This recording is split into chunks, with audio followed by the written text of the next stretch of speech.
This time be pissed.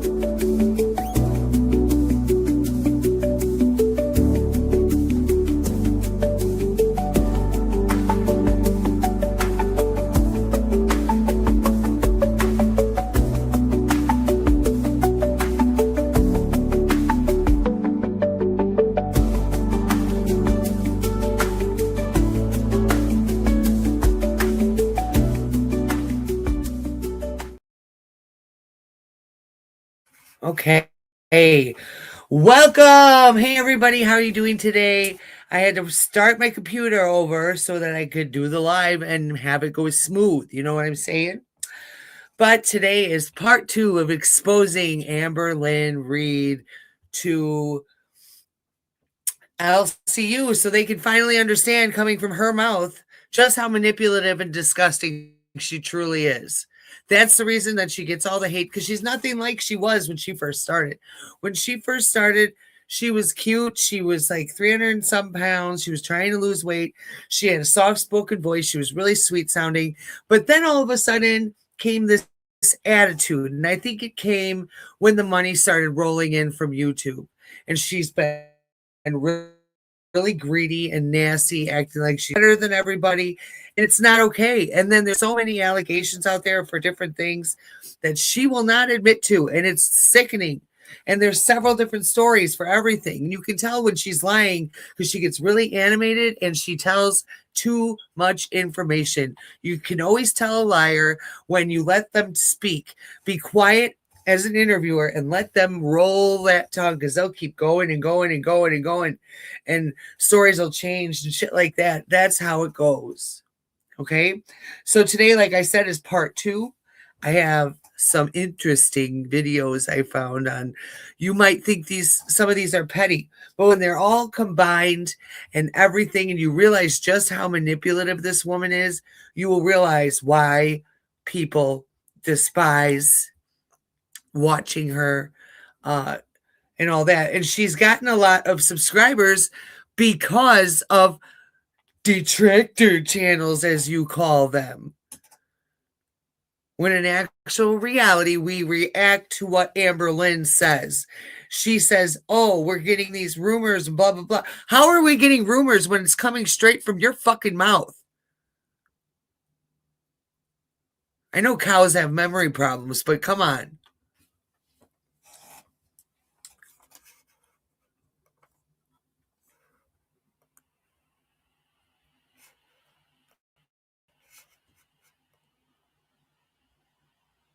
Let's watch.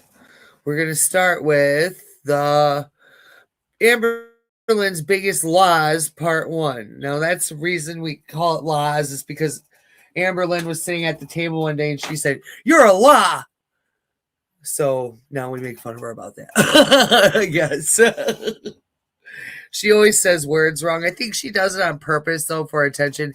She does a lot of things for attention. And if you know, you know.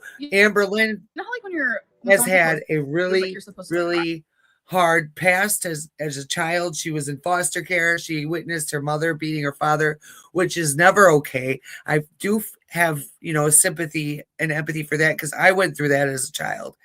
But the difference is that she like thriving for attention. That's all she wants is attention. So she says and does things and has different stories for different things to appease her audience, is what she says. But that's not okay. What we want is authenticity. We want transparency. We don't want to hear bullshit. You know what I'm saying? And, once you start doing that, yeah, you become a lol cow. Are you proud of being a lol cow? The rest of those people on there, I do adore a lot of them on there, like Billy the Fridge. I do love Zay. Roxy's cool. Oh, yeah, all the people that try to say something to you, but none of the motherfuckers on that goddamn channel will let any of them speak. And it's disgusting. Why are we coddling this fat bitch? I can't stand her. And I'm sorry I said that, but I have these feelings for a reason. And then she's always picking my name out of the lineup of comments when like twice now she tells me to shut the fuck up. Bitch, you're with a goddamn feeder who's feeding you to death. Don't come at me like that. You look well over 600 pounds. You did something to that scale. Because looking at you, you look way bigger than you did at 572.4. If that was really even your weight then. Right. Like, I low-key, like, try to fake cry. She fake cries all the time.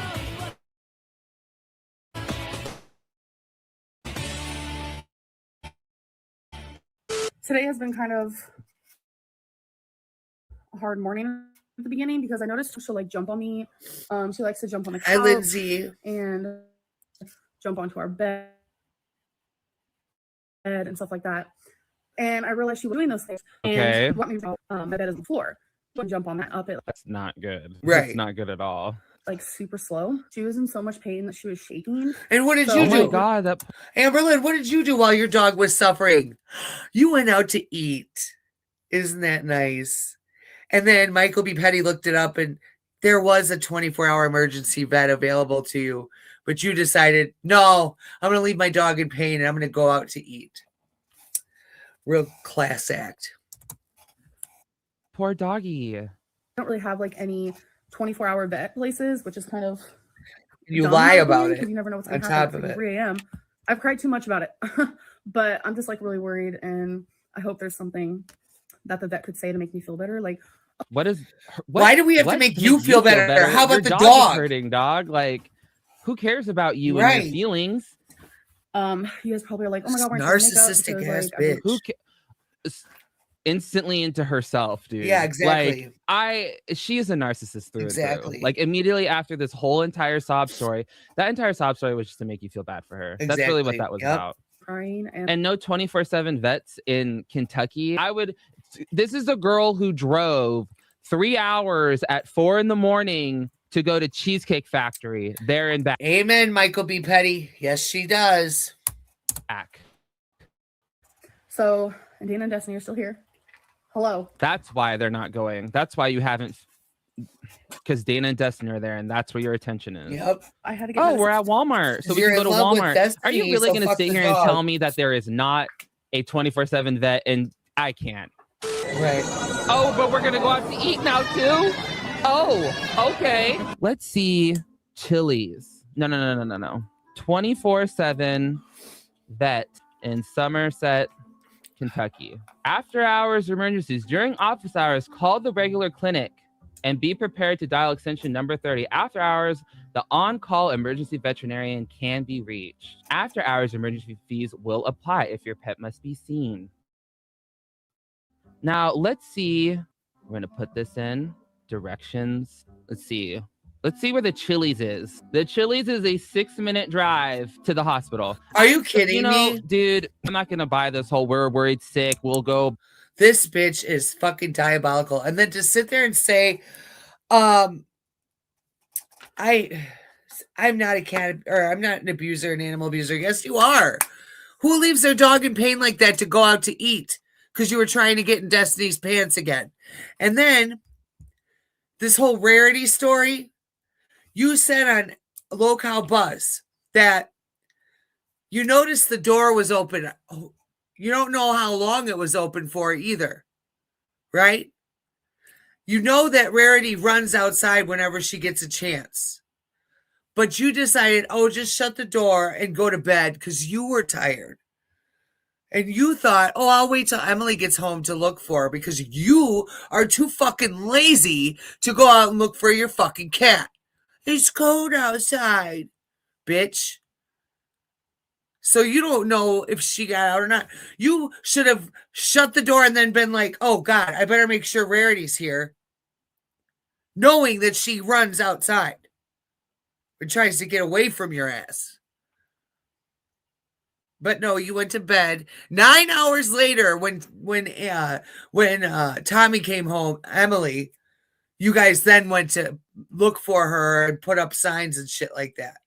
She's already been long gone 9 hours fucking later, dumbass. And she was in a new place and didn't know how to get back home. You literally have to have something wrong with your brain, Amberlynn. Beyond, I'm the best firm. It's even on the same fucking road. Shocker. The next day. I've had some questions about You should have taken Twinkie to an animal hospital. Like I said, we didn't have Yes, you do. any of those near us, or I would have done that. I live in a rural place, and we don't have like a lot of what like other places have. Why was she Michael B. Petty clocked your tea, dumbass. supposed to stay home with the dog? If there wasn't a 24/7 place open, then there's not much she can do but wait until the next day. Unfortunately, that is very, very true.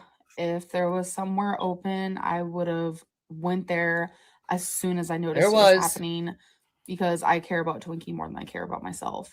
I made sure that before I left the house that she was cuddled and she had a good spot. I had food right next to her and water, and I'm just so glad that she feels so much better today. It's like it never even happened. Oh, she'll just forget about it, right?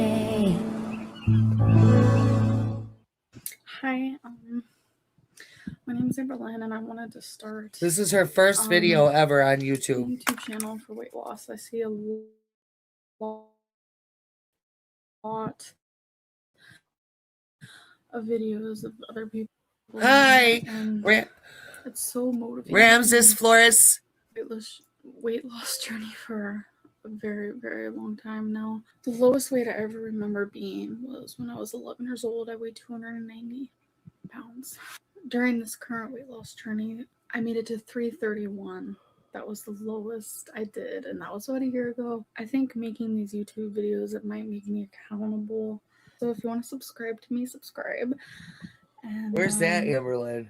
Just because this is my weight loss vlog. First thing is, I want to weigh myself every single day. I know a lot of people have big opinions on this, but this is just what I want to do. I want to weigh myself every day. I want to see myself fluctuate. I want to see, you know, if I gain 3 pounds one day, I want to know, what did I do the day prior? So my calorie limit on my FitnessPal, they want me to eat 2,700. I think that's too high. Not for your size. Done Weight you Watchers literally, Amberlynn, you literally have to eat at least 10,000 calories a day to maintain your current over 500 pounds, as you say, weight. Okay. And if you go down to 2,500 calories, your body's going to lose weight, because what it's used to is about 10,000 to 20,000 calories a day. Okay. It's just ridiculous. Use your brain. A few times. I actually am setting myself a goal weight by a certain date. Usually when I do things like this, I always fail, but I already ate quite a bit today versus if I didn't do that. I hate loathe weight loss guru Lynn. Like, I can't. Like, she acts like it's like this big epiphany. Like, you've said this before. You've said, I could probably find 20 different videos of you sitting on here talking about how you're going to start documenting. And she let her audience down in the beginning because people were looking up to her for weight loss. You know what I'm saying? And they were seeing this poor girl on here at like 300 and some pounds, really focusing and trying to lose weight. Right. And people were like, yeah, you know, motivated with her, but she just never would keep on a diet. She would never keep on doing it. I mean, Crystal's parents, who literally gave her money the entire time she lived with them, paid her phone bill after she left their house. She never paid them back anything. They bought her a treadmill. She never used it. They bought her a new bed. You know, these people were really good to her. Did Amberlynn make sure they were taken care of when she started making money? Hell no. All your food and how you're going to look back on it, and it'll keep you more accountable of the things you eat every day. Why do you need to make a whole weight loss Instagram? I torched Cheryl. I really want to follow my doctor's order. I want to follow my I like that. Thank you, honey. Orders. Weight loss doctor. This weight loss doctor. What am I going to be eating for the next 2 weeks? See what I've been eating, how much weight I've lost. I don't have to count calories. Yes, exactly, Amber. Count calories because he doesn't want me to get overwhelmed. Oh, wait, what is your name? This weight loss doctor. Amber. I'm trying to stay under 100 carbs, 20 grams of protein, under 400 calories. Calories matter. Amber, Tetlow is your name. Were you in the LCU bus or the local bus comments the other day? I swear to God, I saw your name in there because I was in there too, and Amberlynn told me to shut the fuck up. low carb situation, 400 calories. Swing by the McDonald's, get yourself a cheeseburger, take off half of the bun. Hi, Elmo. Weight loss doctor, low carb. Oh, it's Low Elmo, carb, duh. counting Hey, calories, how low are you? carb. Weight loss doctors are different. Losing weight to lose weight. Come along on my journey. I want my I channel forgot to your be name is focused Amber. on Isn't positivity, weight loss, health, Sorry, I counting shouldn't say calories, that. Weight Watchers, start Weight Watchers, intuitive eating, Weight Watchers What? yet again, Weight Watchers. Is this a weight loss channel? Oh, yeah. That's I a love question that we need to figure out. This channel is not a weight Yeah, loss she would channel switch that up all the time. whatsoever. It's not a weight loss channel. It is a weight loss channel. What is it? Listen, lazy, get off your ass and fucking do something because you're going to die. She's on that low-cal bus looking bigger than ever, taking up the entire screen because she's with a death feeder. And I'm not trying to be mean, but somebody needs to fucking get in her face and tell her, if you do not lose weight and stop what you're doing, we're going to be going to your funeral in a couple years, I bet. If that. You know what I'm saying? As of right now, it's a vlog Zachary channel. Michael So has this to is put not on a a real weight loss funeral channel, then. and I just kind of want to stress that to people, that there are so many people out there struggling with weight and weight issues. They don't even take the time to try to be better. Not only is this not a weight loss channel, it's just a channel about my life. Someone said that my weight loss channel is a joke. Yeah, it is. I want to say I'm not a joke. I'm not a weight loss channel. You are Not a weight pretty. loss channel.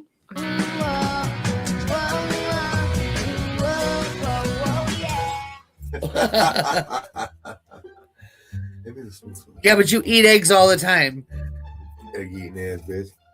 So I'm gonna have there's two options. I'm gonna have eggs with bacon, which that's something I know that she eats them all the time, but personally she's love like, eating, and you I guys have know an that. I don't egg have the bacon allergy. now. I No, feel you the have a store and get tart it. The allergy. store I went to earlier didn't have the bacon. Eggs and bacon is option number one. Scrambled eggs. I'm gonna be honest. They sometimes make me feel nauseous, and it's because I have an allergy to them. Good old breakfast. Eggs do that to me though too. I won't even lie about it. 3 scrambled eggs. Yeah, I thought she was allergic to eggs, but I guess not Bye, anymore. everybody. You guys Be saw the back. video. Hey, I want that one more time. Super nauseous, and I felt sick to my stomach. 2 medium grade A eggs. Why does she torture Not the herself? greatest at cooking eggs. That I felt nauseous. Uh-oh, it's and the stuff eggs. Like that. The eggs And it was strike right back. after I ate breakfast. And what I When had your for food breakfast fights back. was- I used to have an egg intolerance. Egg intolerance? Is that a thing? I would just say I have an egg allergy because it's easier to say. When I was younger, eggs made me really sick. And Come on, this needs to as speed a up. teenager, it wouldn't do it so much. It's probably because she's eating something of actual nutritional value. If it is true, and you have lived your entire life knowing, Yeah, she does have an allergy to working out. Nausea is what she needs. Yeah. Anymore. To me, that's the biggest criticism that I see people give her is they're so tired of hearing about the egg allergy, and then you continuously eat the eggs. You've been talking about the egg allergy for like 7 years on this platform. Take some Pepto, call it a fucking day. Rain and Petals eavesdrop. And Petals eavesdrop. I was recently talking to someone who had no idea that I was in an abusive relationship before. My first true. You can tell she's lying by how animated she gets and just how many details she puts in 6 years later, just coming out with this story online as if it's something that you should put on the internet, you know? Committed relationship, my first live-in relationship was with a girl. I showed you named this Cassidy. I feel yesterday. very strongly about this, and I feel like it's okay for me to say her name because she's transgender now, so she's not Cassidy no longer. So I'm able to say her name because she's a once was person. Like we were living together and this and that. And I noticed we started. The fuck is that? She's transgender, dumbass. He is transgender. She is like transphobic as fuck, and she won't admit it. Like on Low Cow, she commented back to somebody because Sweet Tea said that she once had relations with a dickless man, and then Amberlynn's response was, "I too have been with a dickless man." Now, what does that say to you when her ex is a transgender male? You know what I mean?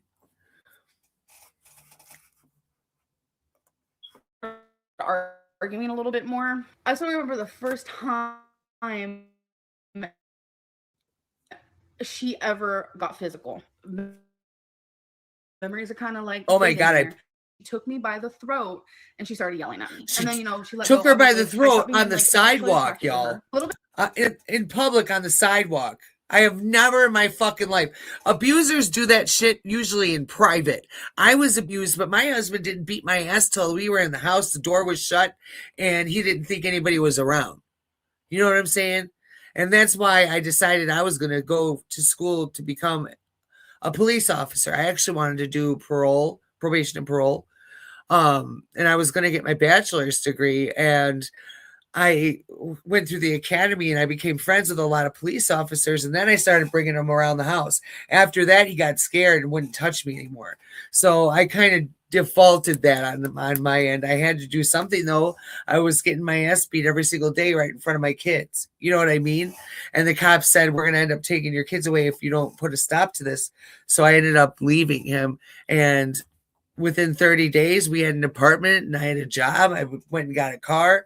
I mean, it was crazy. Everything went so fast, like it was supposed to happen. I got away from him. Thank God, moved miles away. I was so happy. I haven't heard from him since.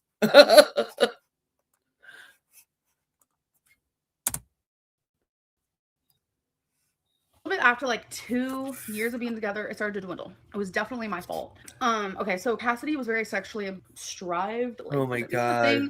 I don't know. She really thought I was attractive. She really was sexually coming from the person that asked a 16-year-old girl at the time to send her nude pictures or sexy pictures. And Amberlynn was an adult at the time. So when I said that she had CP on her phone for a while as an adult, she did. She did. But she'll never admit that. Attracted to me, and she always wanted to like have sex, and she would literally sit there and beg me. At first it was like cute little begs. It became, you're gonna touch me whether you like it or not. That's when she started punching me a lot. She would aim for my belly. I don't think she ever actually hit me in the face. She punched me like around right. You don't think? She would who says that when they're abused? Oh, I don't think he hit me in the face. You know exactly where you've been hit every motherfucking time. Let me tell you that. Continuously do it until I agreed to make love to her or have sex, whatever you want to consider it. I was pretty much being like, as you can imagine, Casey saw this video and had a lot to say about it. My ex Amber, that she's calling me an abuser, and that got my blood boiling, because that's not true. 100% not true. But for this video to be posted, yesterday, it pissed me off. Everything in that video was such bull that I can't even describe the bullshit that was in that video. Now, the time we were dating, when we started dating, I should say, I was big false. Want to know how I know that? Because me and my mom would do her laundry. Me and my mom would go do laundry. Honey. She wasn't getting up to do laundry. She maybe did it a couple of times, and me dropping the bag and choking her, I never, ever did that. Ever do it. And I damn well did not her. And look at the way Casey is telling this story. Out of emotion, like it's not fake. You know what I'm saying? Amberlynn looks like she's in some fairy tale, moving her hands all over and putting too much to the story. You're not telling the truth, heifer. She tries to make herself look good. This video that she posted, it hurts deep, because I would never do that. Amber quickly deleted her video accusing him of the abuse after Casey posted his response video to YouTube. Speaking Up by Amberlynn Reid. Admit the guilt you've sown like a misguided basket case of poison sentences. RAPE, rain and petals eavesdrop. I used the wrong word. Rain and petals eavesdrop. I used the wrong word. What other word is there? Eavesdrop. I used the wrong word. My mental hygiene has been rotten and stirred. And then, of course, there is the infamous live stream when she forgets she's in front of thousands of people and does this. Rain and petals eavesdrop.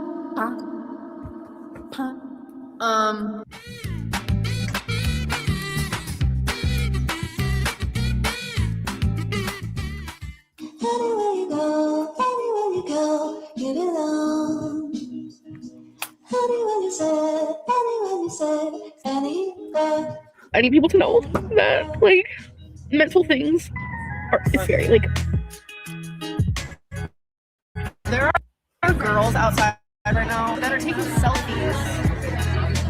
a rock wall.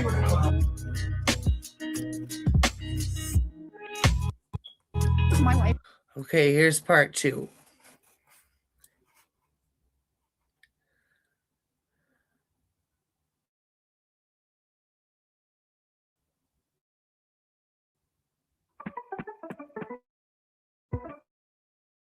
Why do you have the golden arches? Books is good for the brain. With happy day. Brain and petals, these straw. I wore the wrong shoes. I am dumb, so.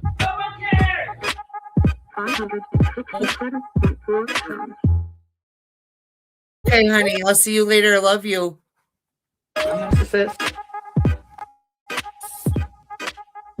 Did she say ham on the food? Hello, it's ready. As we know from the last video, Amber likes to tell these elaborate stories but always seems to be the one to debunk them, whether it be through videos like this, by getting called out, or just simply forgetting her own laws and contradicting herself. These are 5 more laws Amberlynn Reid has told.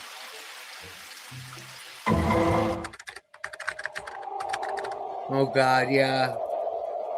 This is a good one. So honestly, I'm making this video because I feel like I need to vent, I need to talk, I need to get it out, I need attention. Be like, what the actual is happening right now? Okay, so for my whole life growing up, my mom had this like secret family. It was her mom and her sister. It was her stepdad. It was her actual dad. It was my first cousins. It was just all these people. And one day, like, I just want to say this first. I always wondered about them, and I was very intrigued with the whole situation. And I get a message from some woman saying, "Oh my God, I found you. Oh my God, like, I can't believe this. I love you." Like, this whole long thing. And then I look again, and it's like these other girls just like, "Oh my God, hey, like, I love you. And, you know, I can't believe this. And I hope you get back to me." I'm like, who are these people? Like, what? It was my aunt, which is my mom's sister, found me on MySpace. Like, how? Like, I messaged them back so quickly. Like, what? My aunt has completely stopped talking to me. In December, she blocked me on Facebook. And the reasoning is because I'm fat. Oh my God. The truth is because I'm fat. Self-destruct myself. Stop watching my YouTube then. Cool. But why cut off all communication with the person that you tried so hard to find when I was younger? My aunt is watching this, which I hope she is, which I don't know if she is. It's These are my confusing that bullshit aunt, glasses. knowing I'm that I putting have them a on, eating disorder Amberlynn. and I have a food addiction, would just give up on me because I am fat. I don't Bullshit understand what glasses. I I did see wrong. the bullshit. I didn't do anything wrong. And I think it's ridiculous because this is probably not something I should say, but my aunt used to have a drug addiction. And she beat it. Was extremely overweight. Of all people, she should understand. It's confusing that a family member could just cut off all ties because I'm fat. I understand I have problems and I have issues, and I feel like what makes those problems and issues escalate into like a bigger like whole thing is when people give up on me. I have been given up on by every single person I've ever known. Give up on? No matter what I'm doing. I just like have a really big like OCD with it. Like, it's kind of like a perfectionist problem. And it's like for my aunt to snoop down to these like levels is just, I just really needed to talk about this because it's like I have so many emotions and like thoughts and like everything is just like in my head like a crazy person. The only person who is like confused about the whole thing and who thinks it's a shitty freaking move is my girlfriend.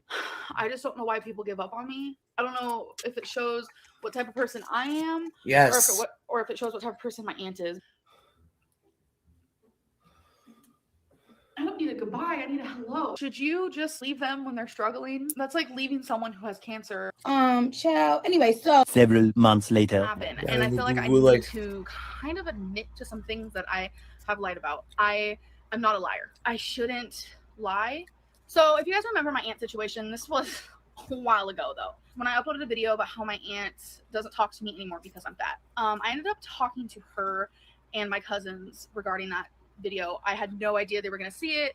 I had no idea my aunt even watched my YouTube anymore. They were greatly offended.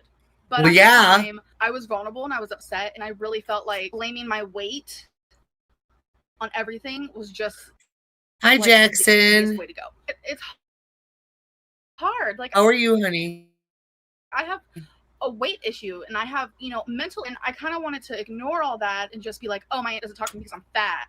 I just thought it would be easier. I pushed her away because it's just who I am and how I am as a person. It's really not has anything to do with my weight. No, my aunt, she didn't stop talking to me because I'm fat. She stopped talking to me because of the issues I brought upon her, I guess. 2,000 years later. Because you were a snotty little brat. If anyone wants the truth regarding me and my information, feel free to message me. Seems some people have a lot to say about me, sometimes with bent facts, and when I reply politely to clarify, they want to delete my reply. Interesting. That's her Aunt Tammy right there, which we'll get into more lore on that issue as well.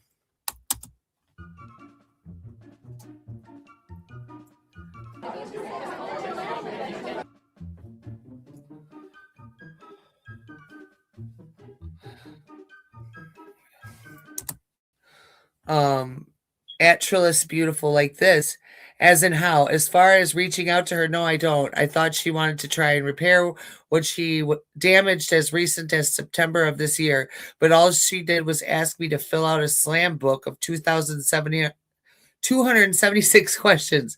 She plays major mind games and then tries to play victim and innocent. Darvo!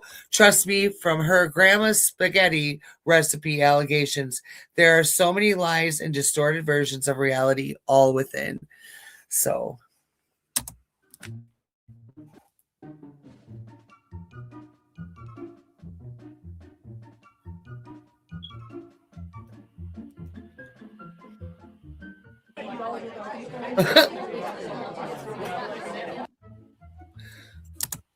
and then it says, she adds someone. Yes, I am the aunt Amber has talked about. I do have Twitter and Instagram. Probably will respond quicker to Twitter. Tammy time. I don't mind you mentioning me. Thanks for asking. As far as the only person graduating high school, all I can say is I know my parents did not graduate high school, but my grandparents did. As far as for me and my sister, we did not graduate high school, but did obtain our GED later in life. I continued and got some early childhood development education through a community college. As far as for Amber to do the best, or to the best, sorry.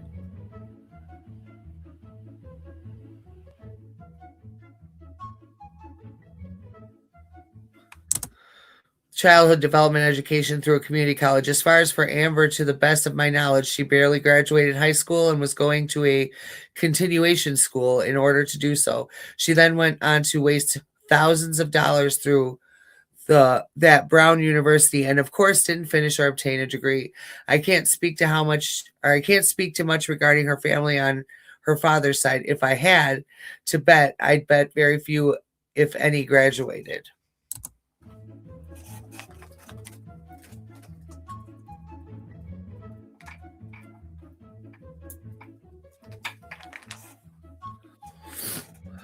Come on, Wes. Amber never deleted the video titled, "My Aunt Left Me Because I'm Fat." It is still up on her channel as of the date of this video, April 2022. Wait, let's reverse that. Her grandma's family tradition spaghetti recipe was a lie? Well, let's take a look.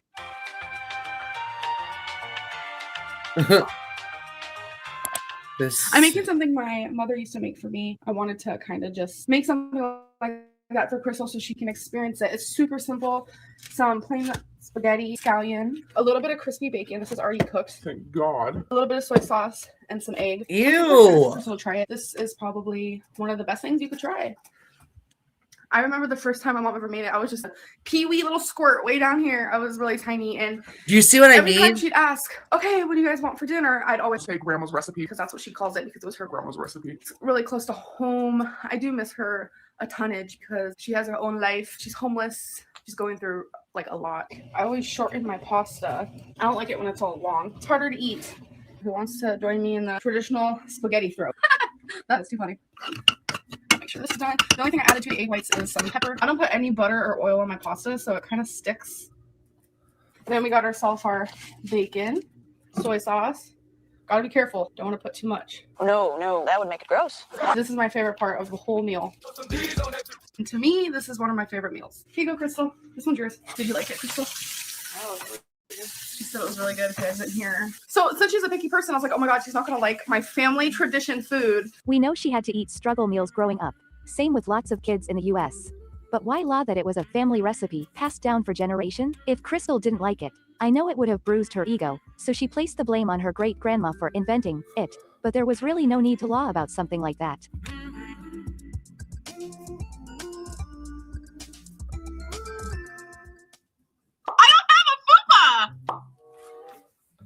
No, you don't. You know what a fupa? It's not your belly.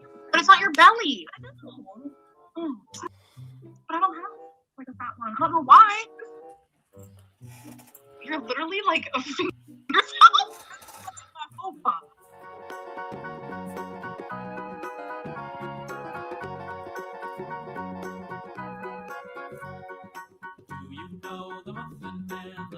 I don't have a fupa.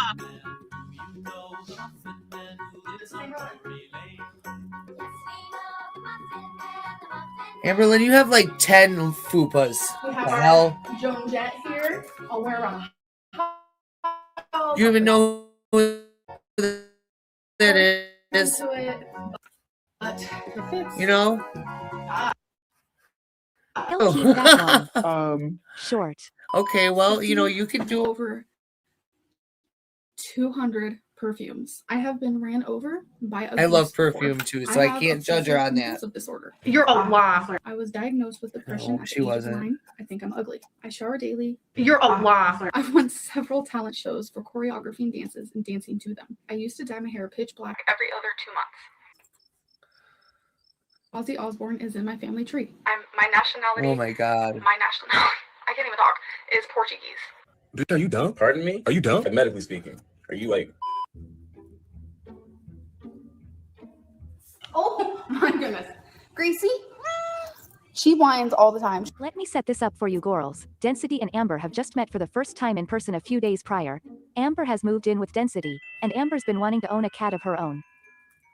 Gracie's right here, and she keeps hissing at her. I'm cleaning and watching Leia, the puppy. And it's literally the hardest thing in the world. Like, Earlier, I was letting Leia out, the puppy, had the door open, and I swear to God, a giant ass spider hopped into the living room. I was like, oh my God, what do I do? And Leia was already outside. I didn't have a leash on her. I didn't know what to do. So I ignored the spider for half of a second, and I hurried and grabbed Leia.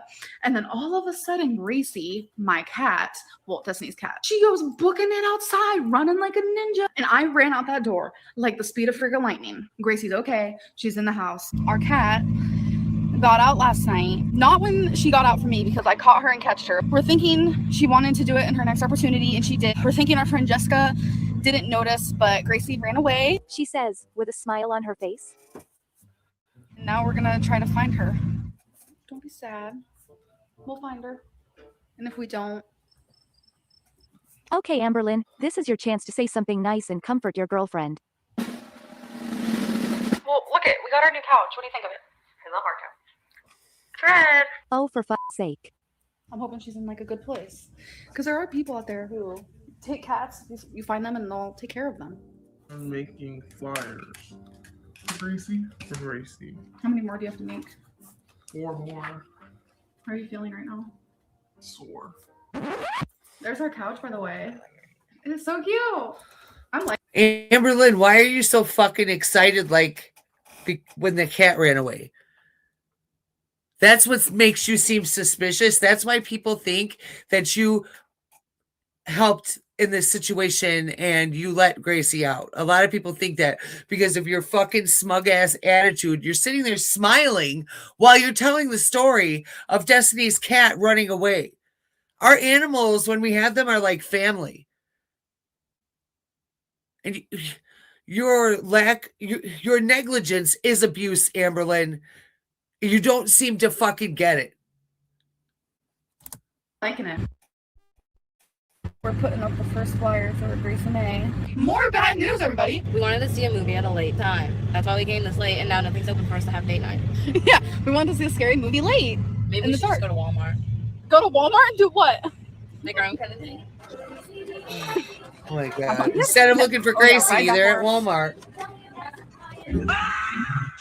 We still haven't found my cat. Sorry. Yeah, we still haven't found Gracie. She's talking to her mammy. Her mammy wants to help. Damn, I look rough in this view. Who gives a shit? Fund. See, there it is. Right after. Secret. Right now, there's only change in here, but tomorrow there will be some big bills. I'm so freaking excited. We are going somewhere. I'm so excited. This is part of the Wasabi Fund. Where's our kitten? This is why people also think that it's you that did it. You had a savings for a different cat when you couldn't even have one yet. So you were like, oh, Destiny's cat likes to get out, because just prior you had to chase her down. So it almost seems like it was a plan of yours to then go out there, let her out, and be like, oh no, I don't know what happened. Must have been our roommate. Even though Destiny says you were with her the whole time. But I don't trust the bitch not to lie for you. You know what I'm saying?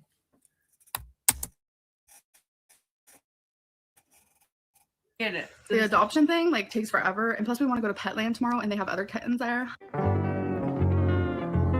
I'm sure you guys could figure out that Wasabi Fun means we are getting a kitten. The reason why I called it Wasabi Fun is because for years and years now, I have wanted my own cat of my own that I adopted myself, and I really wanted to name it Wasabi. I did see a cat today that I really liked. Something just didn't seem right with it. Plus the adoption agency was taking too long to get back, and I was just like, you know what, it's just not worth it. When I did see that cat, it already had a name named Robin. He did not look like a Wasabi to me, and I do find the perfect kitten that I have a connection with that maybe they won't be a Wasabi. Oh, I'm trying to get a cat. Yeah. So I found one that I loved at the animal shelter, but it wasn't yet adoptable, so that was like really depressing. So now I'm at Petland. Guess what, everybody? I'm a mama.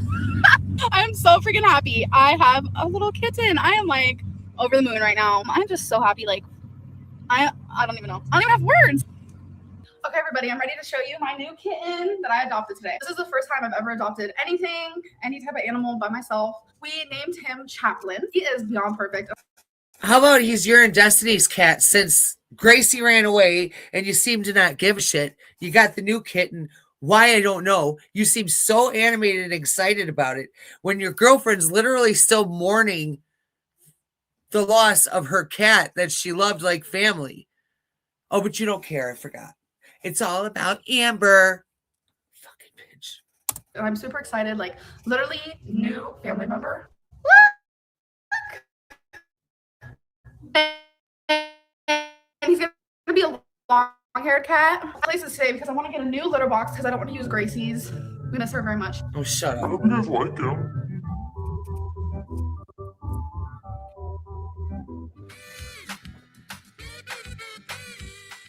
Anywhere you go, get it on. Anywhere you say, anywhere. Okay, we don't need to watch just weird. That, like, mental things are scary. Like, okay, here's part 3.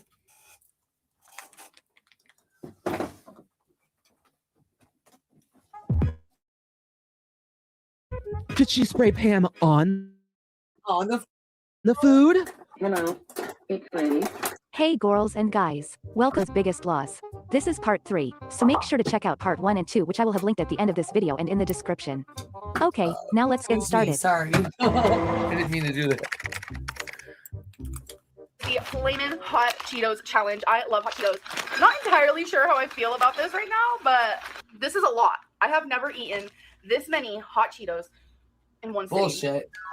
I shouldn't be eating food like this then. I love them. I usually eat a bigger bag than this. I know that sounds like ridiculous, but I eat like 3 at once. You just said you've never eaten that. Oh. Pretty tasty. I usually eat a bigger bag than this. I know that sounds like ridiculous, but I got the smaller bag. Like, hot Cheetos are from my like pastime. Like, I would eat hot Cheetos as a little girl. This is a lot. I have never eaten this many hot Cheetos in one sitting. I'm trying to shove them in. The flavors are melting on my tongue. Girl. Why do you moan when you eat? Congratulations. I can't do this. I swear you do content for feeders. Twinkie's whining because she likes hot Cheetos. Zaps, I'm assuming. You shouldn't give a dog hot food, Amberlynn. Girl, we have Twinkie to the left of me, staring me down like a hawk. She wants one, but she ain't get one. Do you guys feed your dogs people food? No, baby girl, I love you, but no. I like to give her things like carrots and greens. God forbid you share your food. It's hard to say no, but I can't give her this. This is the seasoning. I don't want her stomach to get tore up. Twinkie likes hot Cheetos. Give her a bite of chicken here and there if like there's no bad seasoning on it, or I just could never. Oh, sometimes. Oh yeah, you could never. I know. Twinkie snuck a hot Cheeto. She snuck a hot Cheeto and ate it. Twinkie likes hot Cheetos. Twinkie. Every time she begs for food, she sounds like a pig. She's like, she likes hot Cheetos. I'm sickened. Oh yeah. So today is the first appointment for my outpatient eating disorder appointment with the psychologist. That's why you're I'm demonetized. extremely nervous. This is the first time that I am officially diagnosed with binge eating disorder. Damn it, I should have cut that out. I'm just thrilled. A lot of things that I've already thought, she clarified for me. Like, as you guys know, I do suffer from binge eating disorder. Oh god, I was diagnosed when I was 16. I should probably But I change never this. talk about it. I never think about it. But here, it's been a couple hours since my binging episode, and I noticed With 4.5 GPAs, didn't know that was possible. I truly don't care what my GPA. Why would you lie about your education? It's okay if you didn't graduate with a 3.9 GPA. No one would judge you. Yeah, because she said that, but she didn't.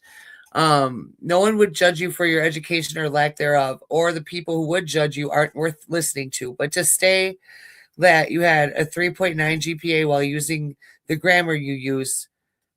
Oh, damn it. Where'd the rest of it go? 3.9 GPA isn't exactly something to brag about. When I graduated next to people with 4.5 GPAs, didn't know that was even possible. I truly don't care what my GPA was. No matter what I say, y'all don't believe me, so why are you even here? You know, GPA was. No matter what I say, y'all don't believe me, so why are you even here? You did not graduate with your hey, class. what's up? Hi, You got a Nick. GED. Huffenberger. Lie about it. Yeah. Parents and brother were in the audience cheering me on. How are you? Afterwards, we went to Applebee's to celebrate. Random fact, my graduation outfit was actually bought by my teacher. She was a mentor to me who helped me a lot. I was only able to wear a going cap and on? gown because of her. Did you take any standardized tests? Jack. i.e. Yeah. SATs, ACTs? Yes, I did. I always loved taking those tests, lol. If you follow me, What's your IQ? if I If you get don't know, like would you say it's probably 10 below average? followers I have never paid to take a or real 10 IQ test, but I have subscribers taken on ones this that Harvard stream, has for free, I'll and I have come never back gotten and below pour average. water on my I head actually really love taking IQ tests because they camera. challenge me and make me realize that I am not that idiot that I think I am. LMFAO.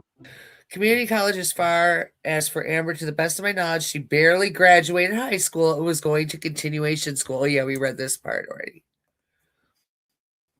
She's telling the tea on Amberlynn's lies about school. about school, I never went. I didn't care about school. Things that were happening at home were ruining my education because that's all I thought about. I'd either miss school or I'd just not care. Like, I'd go and I wouldn't do any of the work. School was hard. I got made fun of every single day. I was the smelly kid. I was the fat girl.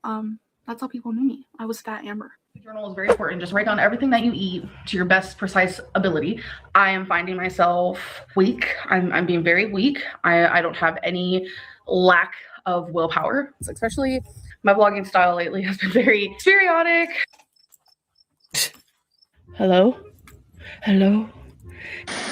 My skin is that body type where I only need one sunburn for the summer, and then the rest of the summer I just tan.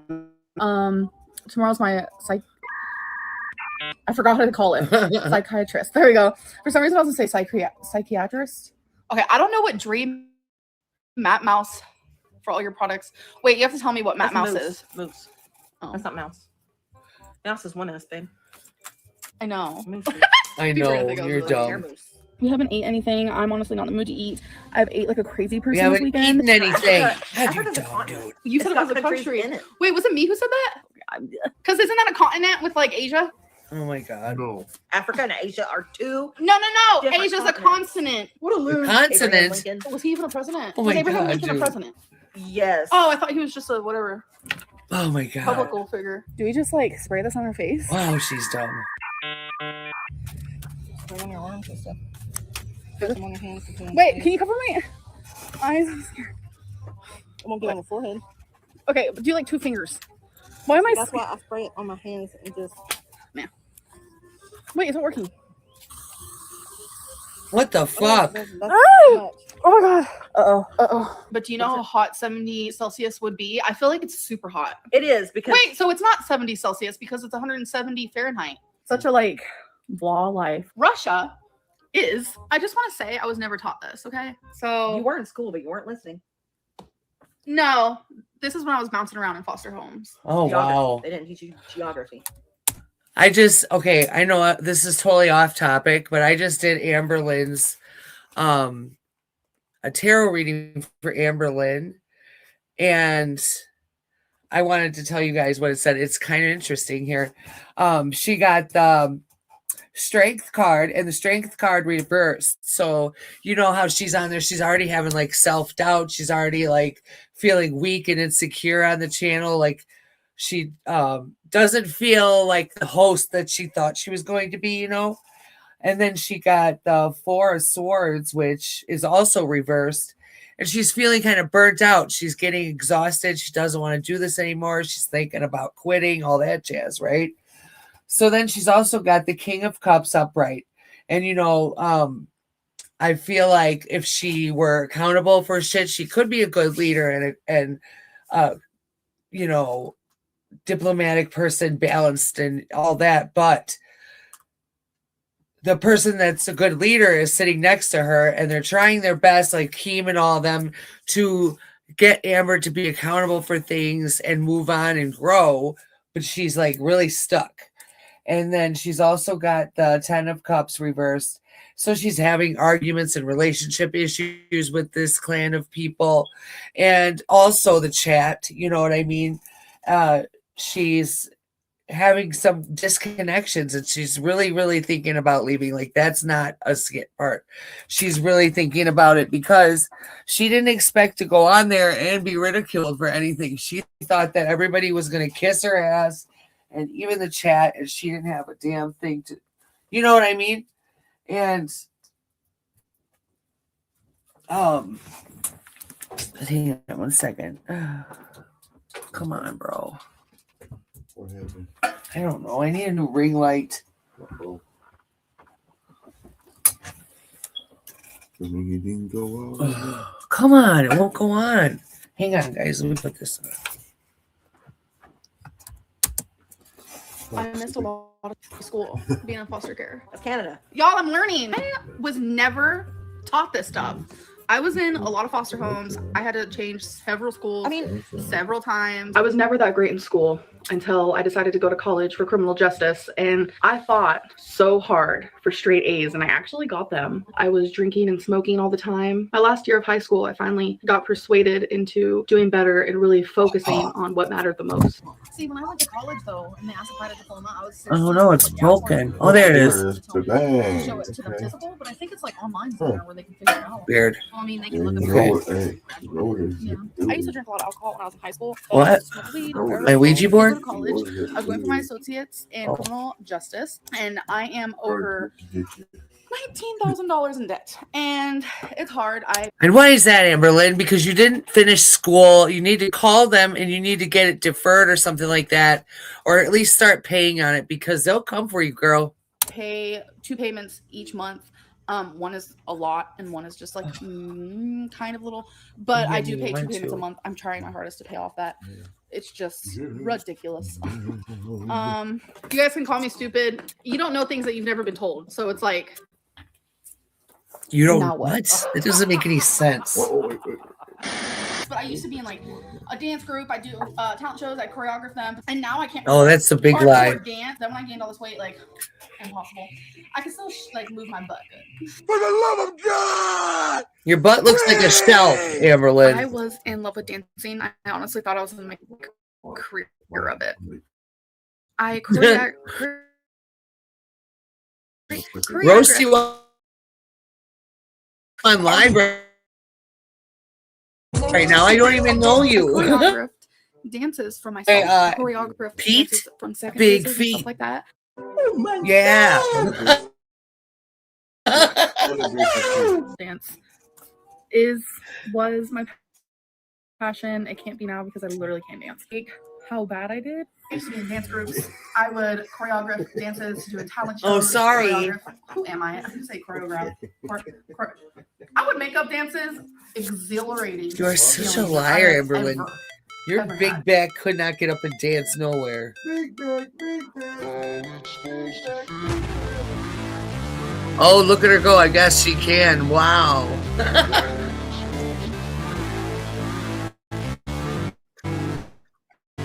Yeah.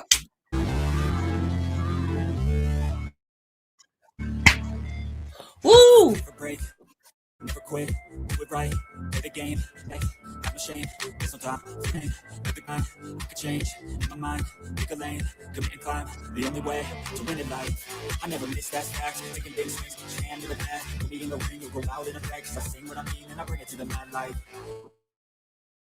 ain't got time to kill, I got time to feel, I took a red pill, I know life's short, so I wanna live real quick. How's it supposed to feel? How's it supposed to feel? Mop legs. Mop legs. Anywhere you go, anywhere you go, get it on. Okay, last one. And then I got some other stuff to talk about, okay? We got time. We're chilling. We're loving this. I'm your bit skirt. I'm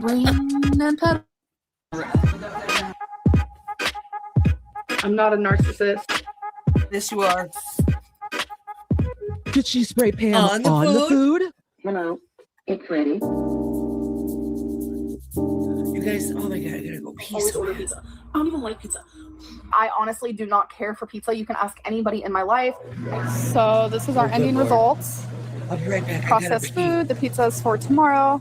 The pizza's for tomorrow. I'm gonna make a whole video about it because tomorrow's a Super Bowl, and I did mention something about that in a last video that I made. So I'll make that video tomorrow too, explaining why I got the pizza. A week ago or more, I made a video wanting advice of if there was going to be pizza at a party, Super Bowl party, a get together, would you count calories or would you eat in moderation? And I got so many mixed reviews. If I was to order pizza, I know some places where you can order, they have a thing where it says they can calculate whatever you have on your pizza and the calories can be there, but I don't trust it so much. So what I thought of, while my girlfriend's parents order their pizza, I figured me and my girlfriend get our own pizza from the store, so our calories are visual on the box. So I bought a pizza. I'm happy with my choice to eat that pizza. I don't know if any of you saw my vlog from yesterday. I filmed a little in the store and there was a pizza in my cart. And so I just kind of wanted to explain why I got it. This is a very big step for me and the pizza looks delicious, sounds delicious. It's like a buffalo chicken kind. I'm not going to deprive myself. For those of you who thought I shouldn't eat any pizza, that'll probably never happen because like I said, I live my life in moderation. Picked up the pizza. We went to my dad's house and we ate pizza. Don't worry, I did my calories. Well, it's more like a pizza. It's like rumor going around I ate the whole pizza. I just want to say that I did not eat the whole pizza just because I got a whole pizza. It was because Destiny and I like different types of pizzas and Cece's is super cheap. And for some reason, they do not do half of one kind and half another. At least they didn't want to do it for us. So with the pizza, I got chicken buffalo if you guys care. And I only ate 3 pieces. So I figured I would film a mukbang video. I'm going to be eating 3 pretty big slices of pizza. Pepperoni. I'm not really a pepperoni girl, but I need to get something in my system. And the only thing that we really have right now is pizza. This really is good though. Girl, you can lose weight and eat pizza. 3 pieces of pizza fits into my calories.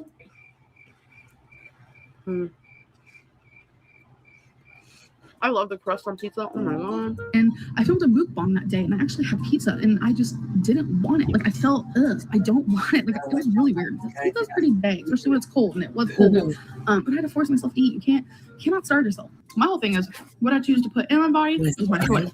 But if I ever come on here and I eat like a pizza, people will cry about it. That just means that I'm working around that pizza and that I'm able to consume it. Hello for another mukbang. Today we have some Pizza Hut, but this is a leftover mukbang. Like this is like lazy style mukbang. Like when you think of like leftover cold pizza, you just want to be like lazy AF. I'm left. So the type of Beautiful, pizza, autistic angel. my favorite, is Father Jenny will be the stuffed seated crust. So it is stuffed crust. It is a light Parmesan sauce. Did I say olive already? So yes, my pizza is cold. I know a lot of people are like, cold pizza, no. But me, cold pizza is my favorite. I wish cold pizza was delivered to you instead of hot pizza. Like, You guys, look what I found. Cauliflower pizza. This is pizza without Those are bread. Like, We have good. the 3 cheese kind. A margarita. I'm super excited. Some of these are open. Why is this open? Every time I grab something, it's open. Okay, well, I guess I can see what it looks like on the inside. Take it out. It looks literally just like a pizza. I don't know why these are open. So I'm just gonna, this is why I like grabbing from way back here. So at the birthday party, I was having such an amazing time. I totally forgot to take the pictures. Plus my phone was in Becky's pocket. I had 2 slices of buffalo chicken pizza. It was super, super good, might I add. These items are actually usually the items I usually eat when I go to this place. So I just want to say this because I'm rather proud of myself. Usually when I have company over and we're like playing games or just like having a really good time, I'll always order pizza. I don't even like pizza, but I'll order it. And I'll order like 2-3 pizzas. We'll get a few sides and like I just go to town. I just sit there and like eat a bunch of pizza and eat a bunch of sides. You know what I did? I literally ate carrots. I'll always order pizza. I don't even like pizza. So this is not a lie. I honestly do not care for pizza. You can ask anybody in my life. I truthfully do not care for pizza, like at all. If I have to, I'll eat some pizza, but honestly, I don't care for it. So I woke up really hungry, like nauseous to the point of nausea. Yeah. I got a Caesar salad, and then I also got this really tiny pizza. Like I'm talking like super tiny, like you can see my hand. My goal is only eat half of this, but like I said, I'm pretty hungry. I'm done. I'm actually gonna put the rest of this in the fridge. I love me some cold pizza. But actually, you guys, honestly, I'm not a pizza person, but if I have to eat it, I do prefer it cold. But I will say, it's a small, obviously. Something about the actual like crust doesn't taste like normal pizza crust, so I think that's why I like it. We have the table out here. Yes, I'm eating with chairs on the table. I'm having a lean cuisine pepperoni pizza, and I put some tapatio on top. So, ooh, this is good. She hates it, right? This is kind of a silly one. But 2 of these lean cuisine pepperoni pizzas. Delish. This is a low sodium green bean that I just had in a can, but I do cook on the stove. And over here we have pepperoni pizza. So I usually eat my pizza with a fork, but I'm gonna pick it up today. Such a dumbass, Amberlynn. I've never had the pizza from Jenny Craig, so taste test. I love. Why are you moaning when you I think eat? pizza is It's growing not on me. sex, This is good. This is what it looks like. Actually, I'm digging it. Okay, so we have a mukbang. We have plantain chips and a pizza I got from Trader Joe's, which is literally just garlic pesto and cheese. Oh my god, I'm so excited. All right, I've never actually had this pizza before. What? So good. I honestly do not care for pizza. You can ask anybody in my life.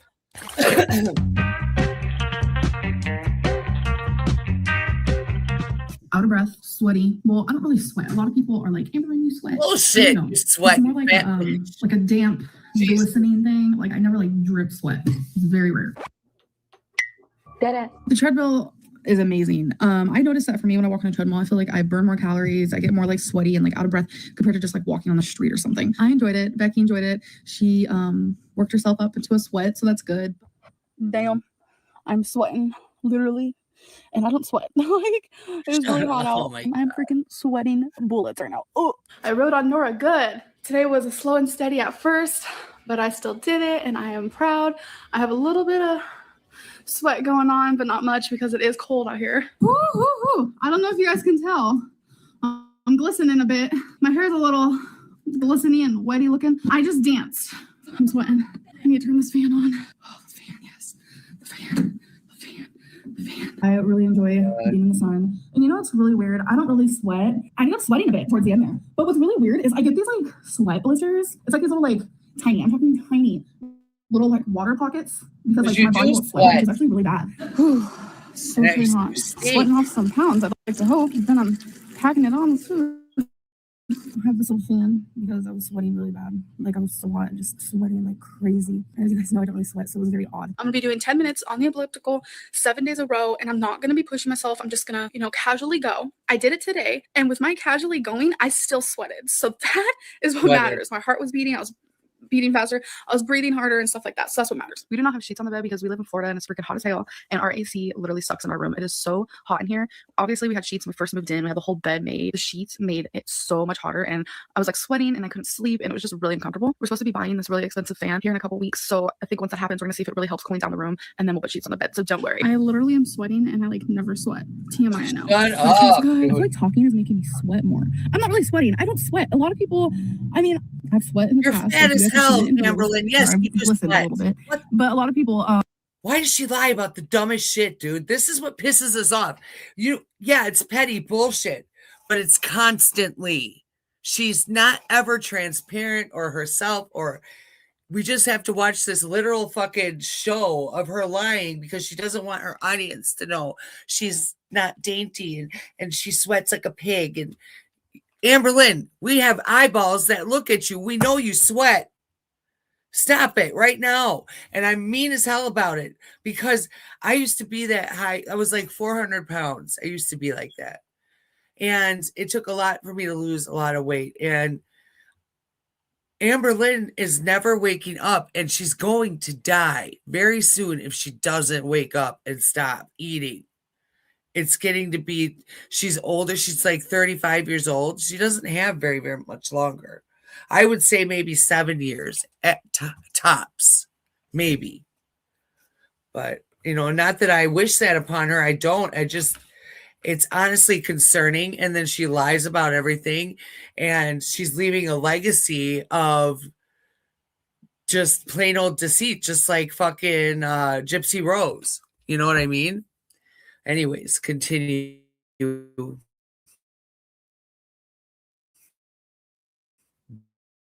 Bitch.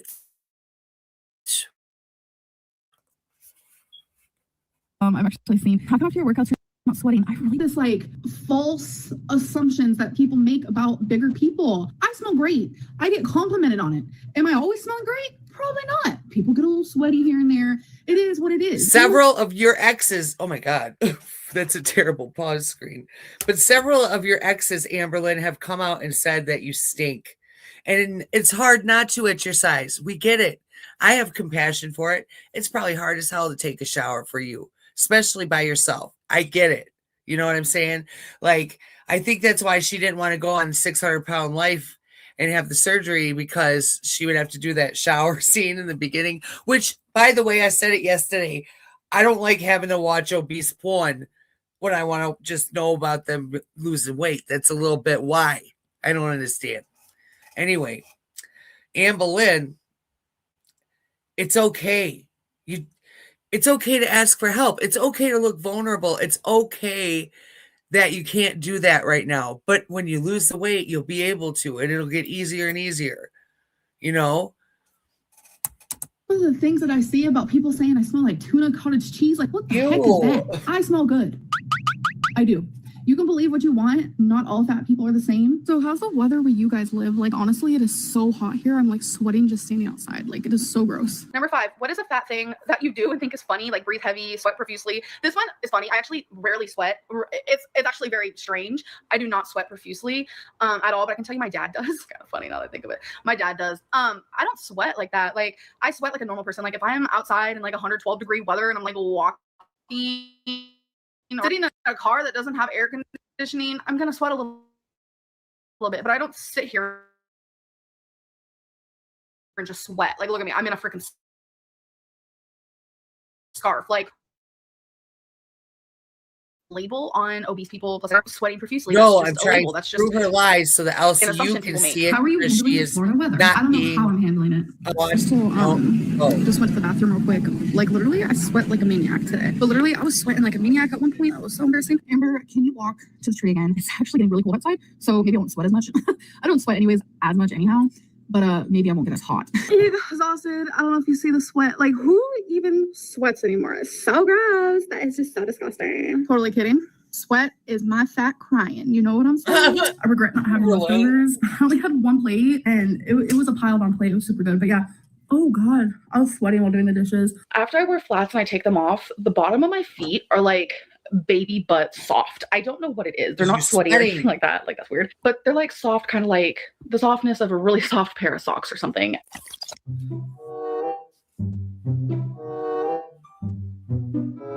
my gosh. When I was younger, like when I lived with my parents before I got into foster care, we lived in this really, like, it was a pretty nice house. It was actually like a restaurant. That's a whole other thing. And the yard was humongous. So my dad had a 4-wheeler and I would go on it and stuff. What cars has your family owned? My biological family, I remember they had a Volvo when I was younger. But the main car that I remember was my dad's Blazer. He was obsessed with that Blazer. He put a lot of time in it, a lot of money. He also put a lot of speakers in there. I turned up Roseanne for as loud as it could go. It was an old TV. Like, we're like literally trailer park trash. Like, I'm not trying to offend anybody because there are a lot of people who live in trailers who are not trailer park trash. Oh my gosh, but I can admit for myself, that's what we were. That's what everyone saw us as. So we didn't have like the highest end of the highest stuff. Like, our TV sucked. It was a small trailer, disgusting trailer, might I add. What was your best birthday party as a kid? I never had one, really. I guess when I was a newborn toddler moment, like I was like a few years old, my dad dressed up as a clown. My parents did drugs. I was in foster care. You know, I did live with my parents until I was 8, 9.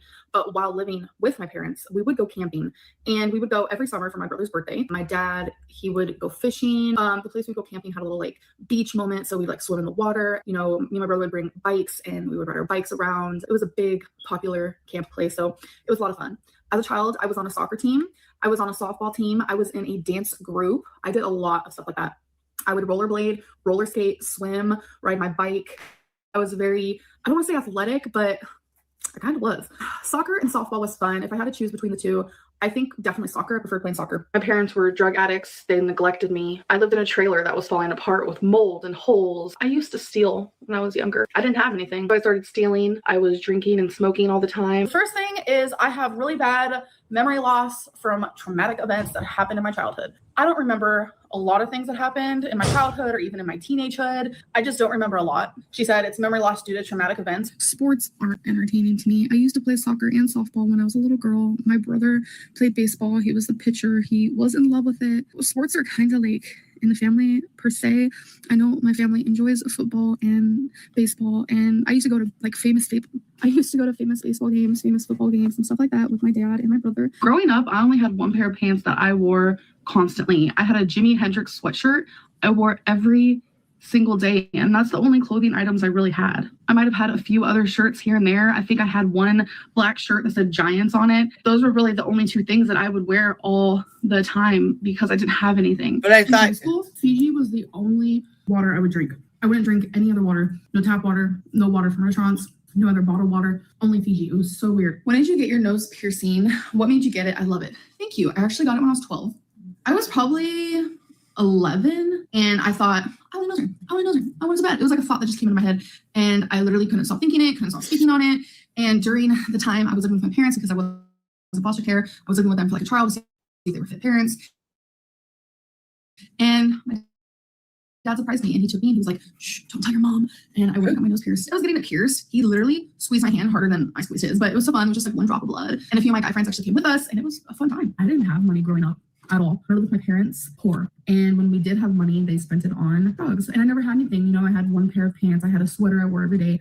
I didn't have anything. And then when I was in foster homes, obviously, I didn't have anything. When I was younger, I literally only had like one pair of pants. I only had one shirt. I literally wore the same thing to school every single day. I literally grew up with nothing. Like, you know, I can just go to the grocery store and buy whatever I want. But when I was younger, we didn't have money for food. So we would get free food every Saturday. We would get like a box of free food that got delivered to us. School dances. I loved me a school dance, but they always costed money.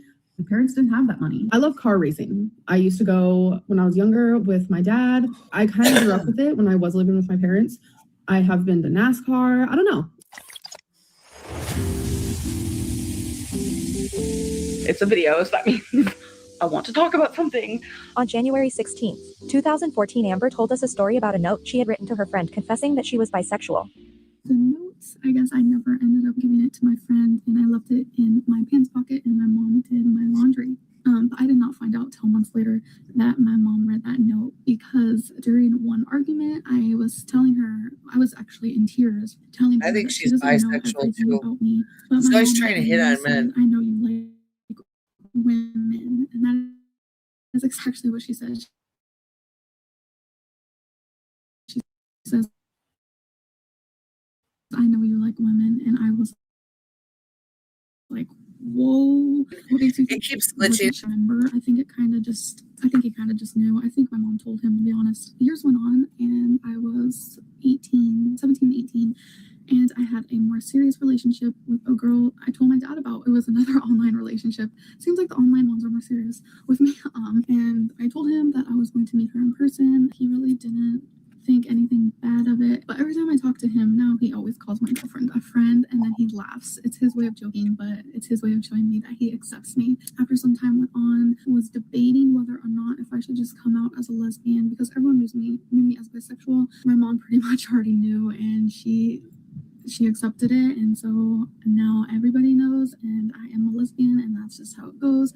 So my whole life I was bisexual. I came out as bisexual to myself and to my friends when I was around the age of like 14, I want to say.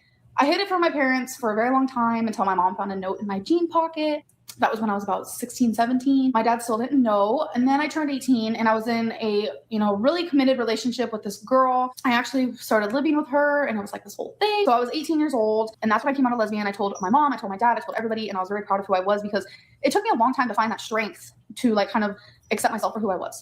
Yeah, let's get into it. We could talk a little bit about my sexual orientation and things of that such. So if you guys want to watch this and stick along. When did you first realize you were gay? I processed in my head, I'm bisexual, when I was probably around 12. But I was 18 when I was like, nah, I'm a lesbian. Number 3, who was the first person you came out to? But when it came to me being a lesbian, actually the first person I told was my mom. I was in a relationship at the time. The girl I was in a relationship with, knew I was bisexual. People thought I was bisexual. Instead of telling her first, I actually told my mom first. Okay, and how did your parents react to you coming out? I came out to my mom twice as a bisexual and then later on as a lesbian, but I have never came out to my dad. I never once talked to my dad about being bisexual or anything like that. And then flash forward to when I was 18, and I've never actually told my dad straight up, I'm a lesbian. He knows I've had girlfriends. Obviously, if you're already out of the closet, as I am, besides with my dad, but I kind of am. So this video is a video of the conversation that I had with my dad just literally an hour ago. I came out to him as a lesbian. All the way up until I was 18, I thought I was bisexual. It was something I hid from my dad, but my mom found out on her own when I was about 15, 16. I can't quite remember the exact age. I told her not to tell my dad. All the way up until now I'm 26. I never once told my dad, oh, I'm bisexual. Never once told my dad, oh, I'm a lesbian. I never wanted my dad to know that I was gay. I never had a discussion with him about it or anything. It's Pride Month, and I made an LGBT video. It just got me thinking, I really need to talk to my dad about this. I'm not gonna sit here and lie about it. Totally not wearing any makeup, hair up. I look like a hot mess. I didn't know I was gonna stay the night, so I didn't bring a change of clothes or anything. So I'm hoping to go home and get a change of clothes, because I don't like re-wearing clothes. I hate that so much. I look back at these videos from 2 years ago when I was at my heaviest, and I just didn't take care of myself. My emotional state, my mental state, my physical state. I'd wear the same clothes days on end, and I just looked unkept. Well, it's the next day and I am a mess and a half. I'm wearing the same clothes I wore yesterday. I had to sleep in them. All my clothes was in the truck, and we didn't do anything about that. Everything was still in the truck. I just woke up. That's why I look like this. But I slept in my actual clothing. No. But I did. I'm a piece of garbage. I slept in my makeup. I accidentally slept in my makeup, which is a really bad habit that I have been trying to get out of, which I've been doing pretty good with. But last night, I'm not gonna lie, I forgot I was even wearing makeup. And when I fell asleep, I fell asleep. So I woke up, and this is how I look.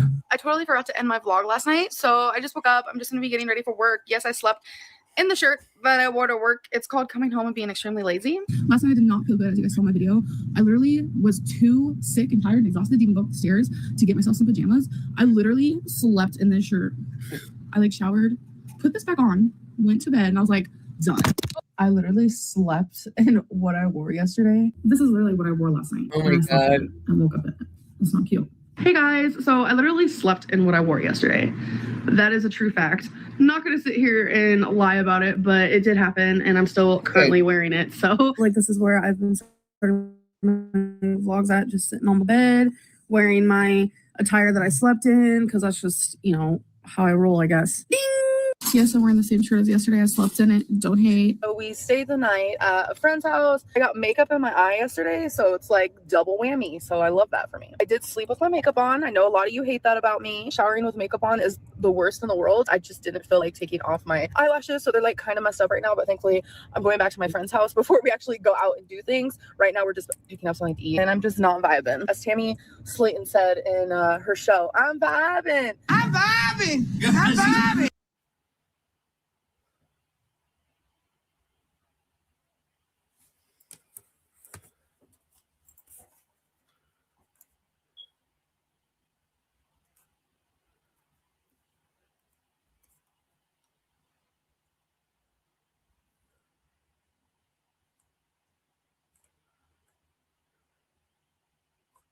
All right. I want to show you guys the Tammy situation. All right, let's do this one.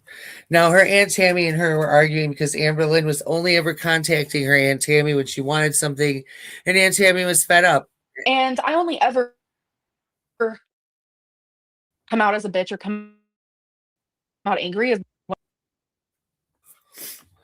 3, 2, 1. and my foot was just like dangling. Oh, this you crazy mother. Yeah. And this video is when her aunt called to talk to her about how disrespectful she's been and all that. So it just wants you to see how Amberlynn really is, because you can tell in her face her aunt's telling the truth. Lady, you don't have OCD. You forgot your spaghetti. You have obesity. Okay, thank you. I didn't know my psychiatrist was on here. I'm actually starving. That should be my middle name. Amberlynn Hungry Reid. I don't know. I just feel so disconnected. She was like, "You're healthy, but you are obese." Oh. Is anyone home? Hey girls, welcome back. So we last left off with Amber inviting her Aunt Tammy onto her channel for a sort of interview with her instead of reaction channels. Let's do it. Get the fuck on my live, Tammy. Get the fuck on my live. We can do this. Square up. I'm ready for it. Oh, I'll talk to her. I'll talk to her real good. I am ready for it. I'm happy to be the medium here, but You're not going to be the medium, love. She's coming to my live. Tammy then went to her community tab to prove that she happily agreed to square up with Amber. But when the time came, Amber was nowhere to be seen. 5 minutes after the live was supposed to start, Amber left this message on her community tab: "Can't go live, see you later," which made people start to question, did Aunt Tammy back out? Or did Amber get scared and she was the one to back out? Just after Amber posted that to her community tab, Aunt Tammy starts posting to hers, all night and weekend long. Basically, it seems the thing Aunt Tammy is the most upset about, at least in these community posts, is Amber allegedly not returning her texts or only texting when she wants something. She tries to provide receipts, but I'll be honest, these screenshots she provided don't show us much. Right. But Tammy does try to explain it later in this video. But she's also been watching reaction channels, and it seems she's overwhelmed by the amount of content showing who her niece truly is.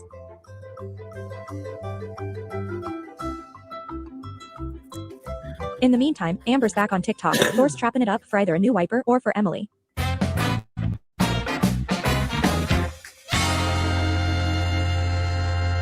I haven't turned on just members yet, and someone just said, "Hey, chubby." Oh my God, Corky. I know. I know want what her your to name is. too. Like, I'm not dumb. But do you like how I call you Corky? Like, it's a little nickname. I mean, your username does say Corky back Love, in but time. like, loving the plum color. Thank you. I don't know what that was. I know. First time live She watcher. does How was your kind of week? think of My week's been really good. Yeah. Thank you for the super chat. Not the boob shimmy on Maine. What does that mean? Okay, I'm not gonna lie. I was gonna wear. Remember when I said the sympathy bone comment and I was wearing my my Soli costume? Listen, I was gonna wear that because I ain't got my sympathy bone today. Okay, Yo Mama has like disappeared because he's over on like the lol cow bullshit. So he's barely on his Yo Mama channel, and he went there today, right? And he talked about the narc alert. And I'm telling you, I knew none of this. My jaw is on the floor type deal. Anna says Tammy coming on soon. So I don't know what that's talking about. Are you intoxicated right now? You're slurring your words, eyes rolling, and acting strange. I smoked some Delta. Not gonna lie about it. I want to say, when people like were seeing how I was reacting to my aunt, like that's frustrating for me to hear. Like, this is the real Amberlynn, because it's like, bro, what you're seeing is me split. It's called splitting. When you literally turn into someone that you're not. Like, you're so hurt by someone, like when you have BPD, you're so fucking hurt by someone that you genuinely, you're so overwhelmed with emotion, like you cannot regulate those. So that is what you're witnessing. So it's hard because 99% of the time you guys are witnessing me as like pretty chill, just chilling. And I only ever come out as a bitch or come out angry is when it's demonstrated to me first, if that makes sense. That doesn't mean, oh, we saw Amberlynn's true colors or this is the real Amberlynn. Like, it's not fair. And what my aunt was doing was not only triggering and wrong and hurtful, like it shattered me and I could not regulate those emotions. In the whole span of the time that I've known her since 17, that she was always the person that like indicated like a break in our chat. And a lot of people like, go to therapy, go to therapy, go to therapy, while like literally sucking the tit on my aunt. Ew, that woman needs to go to therapy, not me. My aunt literally just tried calling me. Hello? Holy fuck, I messaged her and I said, stop calling me. Like, it's ruining my live stream. Oh, crybaby bitch. Hello. Hello? don't even know if I'll be able to hear her. Okay, I hear myself through your audio, so can you like pause me? Yeah, I just did. So you're clearly watching my live stream and I said I don't feel like doing this anymore, so why are you calling? Because you can't run my name and multiple family members in the dirt for decades and think you're just going to walk away that easy. I'm finally done. I'm finally ready. I got the receipts. I got the proof. I'm not afraid of you, Amber, unlike all your other victims. I thought I had seen and heard everything that you've done over these years, but I was so blind by your manipulation. And when I seen half of the videos that I've seen with documented proof of how you treat people, not only in our family, but people in general, you are one vile, disgusting human being. And I want nothing to do with you ever again, including your mother. Your mother, your whole family, your whole Reid family is nothing but vile, disgusting degenerates that rape, manipulate, and abuse. Physically, mentally, spiritually, you name it, you guys do it. And you do it proud. But I see it so clear now that I don't want nothing to do with you. But do you think you're going to continue to lie about me and the family members that I do care about and get away with it? No, you're not. I will continue to tell the truth. The difference between me and you is I have the truth to tell, and I have the receipts to back it up. So you want to know why I'm listening to your live right now? The reason is just to see what bullshit you're going to say next. And sure enough, it didn't take long. You try to say that you cut off talking to me. I've been looking over texts for the last days, and I have so much proof, time and time again, where you're begging me to talk to you again, where I blocked you. I quit watching your videos. You kept begging me, please watch, please watch. I don't want to lose you, Auntie. All the lies you told me that I caught you on, called you on, you'd apologize, and then do it again and again and again and again. What do you want to respond to that? What did I do in the last 2 years to you? In the last 2 years. Okay, let me see if I can explain this. It's not an easy black or white answer or an answer that you can get in 2 seconds. Because like I keep saying, I've been doing this your whole entire life. You have a person that has fought to be in your life your whole entire life in one way or the other, no matter if you've seen it or not. And you didn't meet me at 17. You met me when you were 14, when I went to California for the first time after 16 years. Remember you getting the pot of spaghetti out of the refrigerator and using the really huge utensil, taking big scoops out of the pot onto your plate where your dad said, I think that's enough, Amber. That's my first memory of you. And you still continue to pile on your plate. Yeah, that story goes around our family year after year after year. From then, I tried getting you through the foster care because you painted the story. It was so, so bad. And then you even put me down for it that time. Your mom came in the picture, destroyed that. So then you went on to my mom's house. We all know what happened with that. You got kicked out for what? Being disrespectful. Surprise, right? So then you go on to Casey, and then Crystal, and then Destiny, and then Becky. The whole time, I'm in the background, loving you, supporting you, sharing every bit of my diet with you. You didn't give a shit about her. Financial, and yes, I have all the proof. And then we get up to the current last 2 years. Who is the happiest person in this world for Amber to move to Oklahoma City? It was me, your aunt. Your mom didn't want you to come. She was very nervous about you coming because of the destruction and stress level that you bring to your just presence. I, against my whole entire family, would say things like, I know you guys are worried, but I'm so excited. We have texts showing that excitement for when you're going to get here. We're going to hang out. We can't wait. I wanted to diet with you. I wanted to exercise with you. I was so excited because, as you love to point out, I was very successful on keto. You get here, I see you one time. I try to see you, and I'm told I can only see you with your mother. I question you about it. You say, oh, I was just nervous. I haven't seen my family in 14 years and blah, blah, blah. Then you didn't reach out to me after that ever. Not once to come over, pick you up, go do anything. November, you reach out to me because you want something, a vape.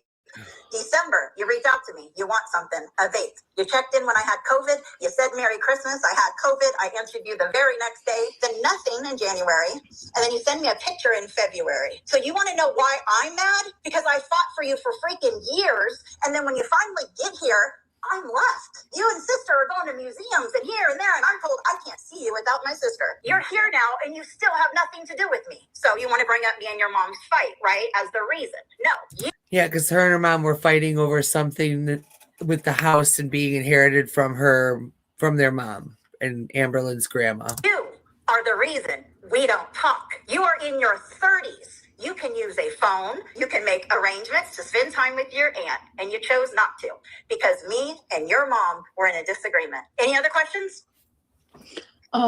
Well, yeah, it is true. I was feeling anxious to see my family again. It had nothing to do with you. It had nothing to do, it felt easier for me to be around family that I have not seen in 14 years if my mom was there. That was an anxiety thing. It was a coping thing. It is what it is. So I'm sorry. So whose fault is it, Amber? Is it your fault or is it my fault that we haven't seen each other? Because the narrative that you're telling is different. So put it out there. Whose fault is it, Amber? Yours. How is it hers? How is it hers, Amberlynn? How is it her fault? Why are you so fucking blind and so ignorant to not see people's points? You don't acknowledge people that really do care for you. You fucking buy the love of people that don't want nothing to do with you. Why? I don't know. You're almost like a lost cause. It's like, what else do we fucking do? After Thanksgiving, I heard that my sister talked a whole bunch of shit about Thanksgiving over at my house. Once again, opening up my home to you guys. And at the end of the day, when I thought it was a wonderful day as well, guess what I got to hear? How y'all talk shit. I don't even know what the shit was.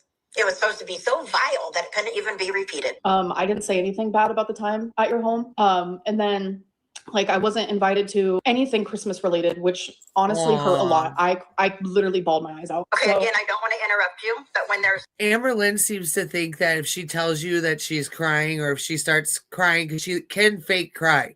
Trust you me, the bitch can. She will pull this bullshit to act like the victim when she's the one that hurts somebody else. It's called Darvo. It's so disgusting. It's a manipulation tactic that she uses all the time. In fact, she's doing it on Locale Bus big time.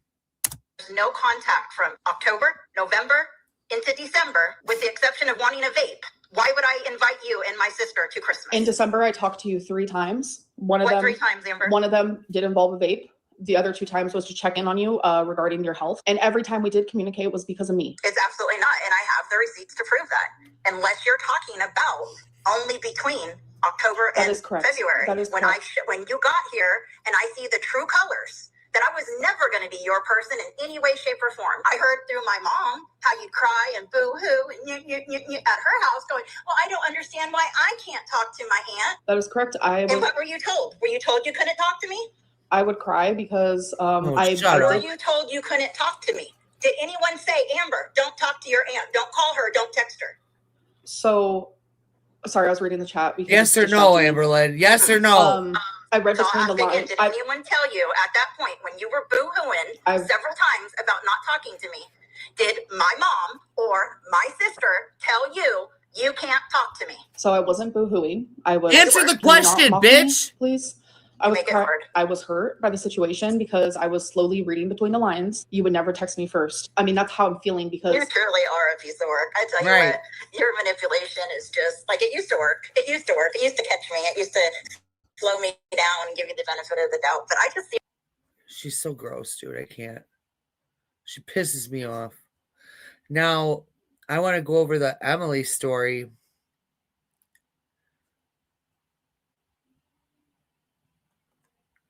This says it's the whole story.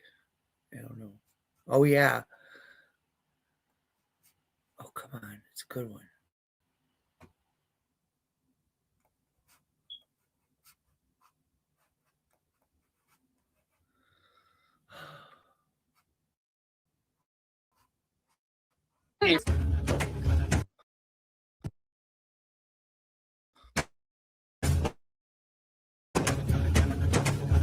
Oh, Amber. Yeah. Oh, they saw my tom-tom. Happy birthday, Chloe. The moon landing didn't happen. Oh, sorry, I'm hurt. See, I can run. Oh, sorry, I farted. Literally, I just went like, what? You asked Emily about my hygiene. She ate my pussy. She ate my pussy good, and she loved every second of it. Because I'm not used to something that feels so like calm, like a soft love. I have never been with someone so vindictive and like genuinely like scary in my life. Hey girls, how you doing? With all the exciting drama we have now, I thought it would be a good idea to recap everything and try to see how this relationship was and how we got here. Are you talking to someone new? Yes, I am. Okay, guys, so there's something that I want to tell you about. I know it's like really soon and sudden, like I understand that, but timelines are not a thing. And you guys know that with me. I have a girlfriend. Yes, I do. And we are in a long distance relationship. I want to just like share this side of me. I'm not a secret. and I feel special. I feel loved. I feel important. I feel like a priority. Like those aren't feelings that I felt for a very long time. Like I feel genuinely seen, like as a person. We will be meeting in person literally before this month is even over. But when I would see the red flags, I would admit like, oh, that is hardcore red flag, or oh, that's triggering my BPD, or oh wow, this relationship is making my mental illness actually worse. Like I see these things, and it's like I get so like delusional with this relationship. I haven't seen a red flag. And I'm over here like, is that a red flag? But there is no red flags. See, that's just me like wanting to self-sabotage. That's when you know something's wrong. So, like calm, like a soft love. And Amberlynn, if there's not a red flag, that's when you know something's wrong. Okay. And you both did that love bombing thing at first, and then it became severely toxic. I remember a couple months ago writing in my journal saying how bad I craved like a soft, gentle love.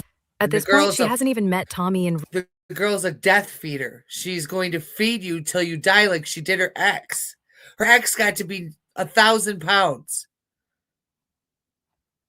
real life. They were just talking online, and she was talking as if she knew everything about her.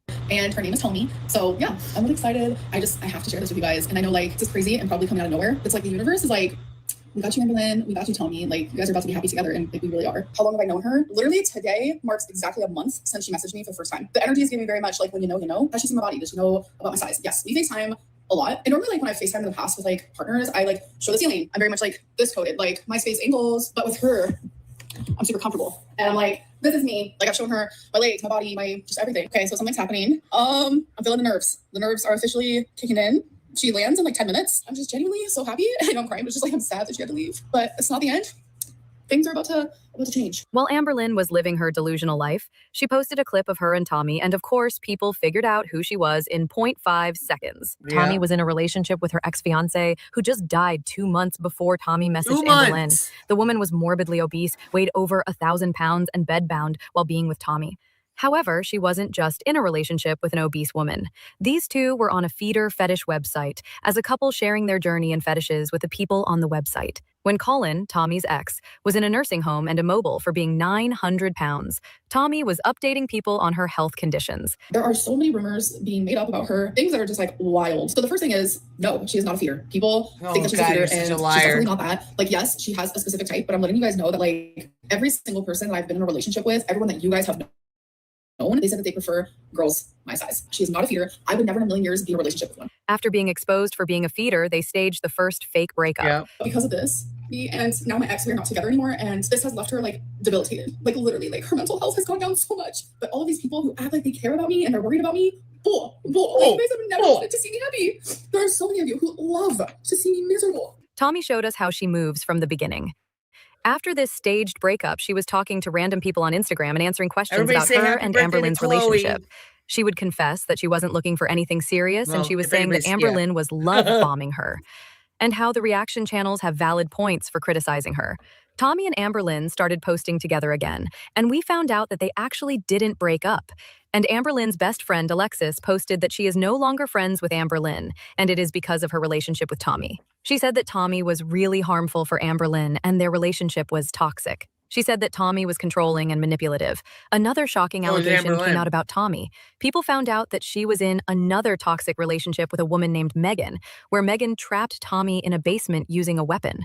Megan's ex went to a reaction channel to give some information about this case. Megan was married, but ended the relationship to date and live with Emily. The person claimed that Emily made Megan sleep in the basement, walk around the house naked, and pushed her to eat crap food and ignore her diabetes. There was also the allegation that Emily filmed Megan while naked when they were arguing. After an unknown length of time of this happening, there was the incident where Megan somehow trapped Emily in the garage at the house. The charges also included a weapon, but that charge seems to have been dismissed. This kind of victim shaming is not only misleading, it's downright disgusting. It wasn't a simple incident in a garage. As you can see from the charges listed about Tommy's ex, there was a weapon involved.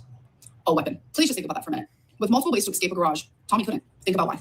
The truth is that her abuser was charged with felony charges for their actions, and Tommy has spent years working on healing and working through trauma her ex caused. A lot of people are saying that Tommy must have provoked her into holding her hostage with a weapon for hours. If that were true, Tommy's ex would not have been convicted. Provoking someone or self-defense, it would not have gotten her ex convicted for the millionth time, period. It's incredibly hurtful to see the narrative twisted in this way, and I feel compelled to speak out because no one should ever be made to feel like they are the perpetrator when they're the victim. I stand by Tommy because I know the full story, and I've known the full story the whole time. And in this moment, I wish more than anything I'd talk to your ex, Megan. Megan, if you are watching this or if someone knows Megan, have her talk to me. I would do anything to talk to you.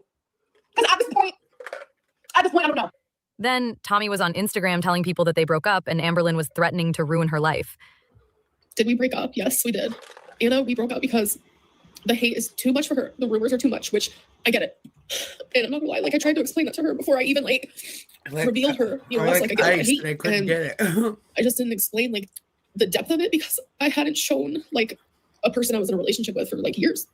And I'm telling you, if I was capable of walking away from YouTube, then like literally I would. From this point forward, Amberlynn was acting like she was single, all while she was still with Tommy. There would be rumors, her and there, that they were still together, but most people were thinking that they were not together, especially since Tommy was often going on Instagram and writing shady stuff about Amberlynn. On July 12th, the Famous Farms exposed Tommy's secret Reddit account, and the stuff she was saying about her girlfriend was very interesting. What do you want? So Tommy was on 6 different subreddits about Amberlynn, and she was commenting on posts either trash-talking Amberlynn or defending herself like a psycho. Spreading rumors or leaking information about yourself on your girlfriend's subreddits is so weird. When someone was calling Tommy a liar, she was defending herself and calling out Amberlynn for keeping Tommy's secret as a feeder, LOL. One of the craziest comments Tommy has ever made about Amberlynn is now famous Porcahontas. And she said this comment in a post about Amberlynn's hair thinning and her cancer journey. When talking about Colleen, Tommy said that she was 100% jealous of her. I wouldn't be surprised if she did something to the photos in Emily's house during a tantrum. Keeping up with the Dordashian is the other funny thing she said, but it becomes less funny when you realize that she is a feeder, and making fat jokes is even weirder because are you confused or what, Goral? So Tommy would go into these online tantrums about Amberlynn every so often.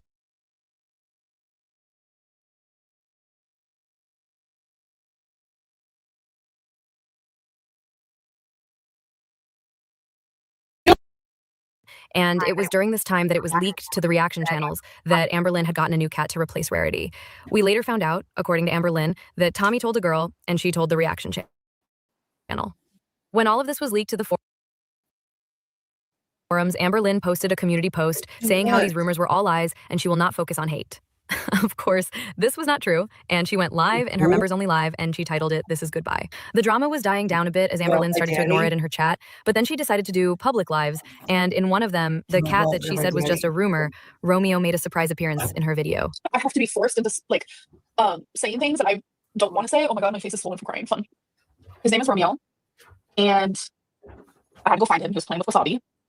I'm gonna start crying. Now I get it. Wasabi's happy and plays with Romeo and they cuddle, and it's just so fun to see them like play together, and like it's like brought out something in Wasabi, it brought out something in Twinkie, brought out something in me.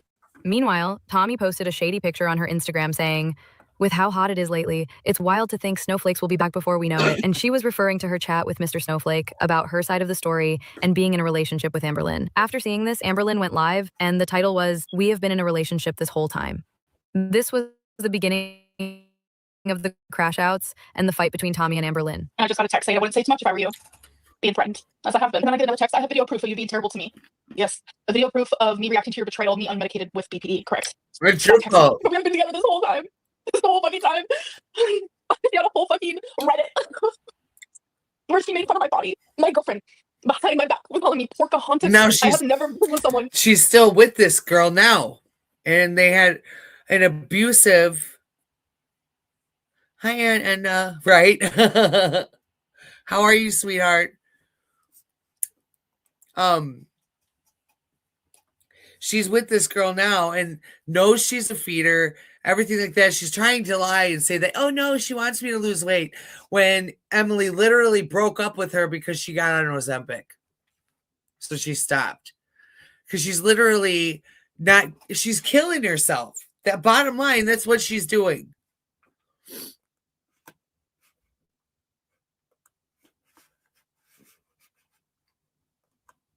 So vindictive and like genuinely like scary in my life, and I feel afraid to say anything. I've been afraid to say anything this whole time. I just got a text from her saying, "I'm going to release a video that to prove how you are." I'm literally half naked in that video, so please don't. I would appreciate that. That was me in a BPD meltdown. I'm literally half naked. I'm actually officially done with Emily. I'm fucking done. Tommy was telling a very different story from Amberlynn. Tommy accused Amberlynn of physical and emotional abuse. And Amberlynn was saying the same thing about Tommy. So we were in her room when this argument was happening. Like, because it started in the truck, it went into the kitchen, then it went up into the room, and she was trying to like go into the bathroom to like hide.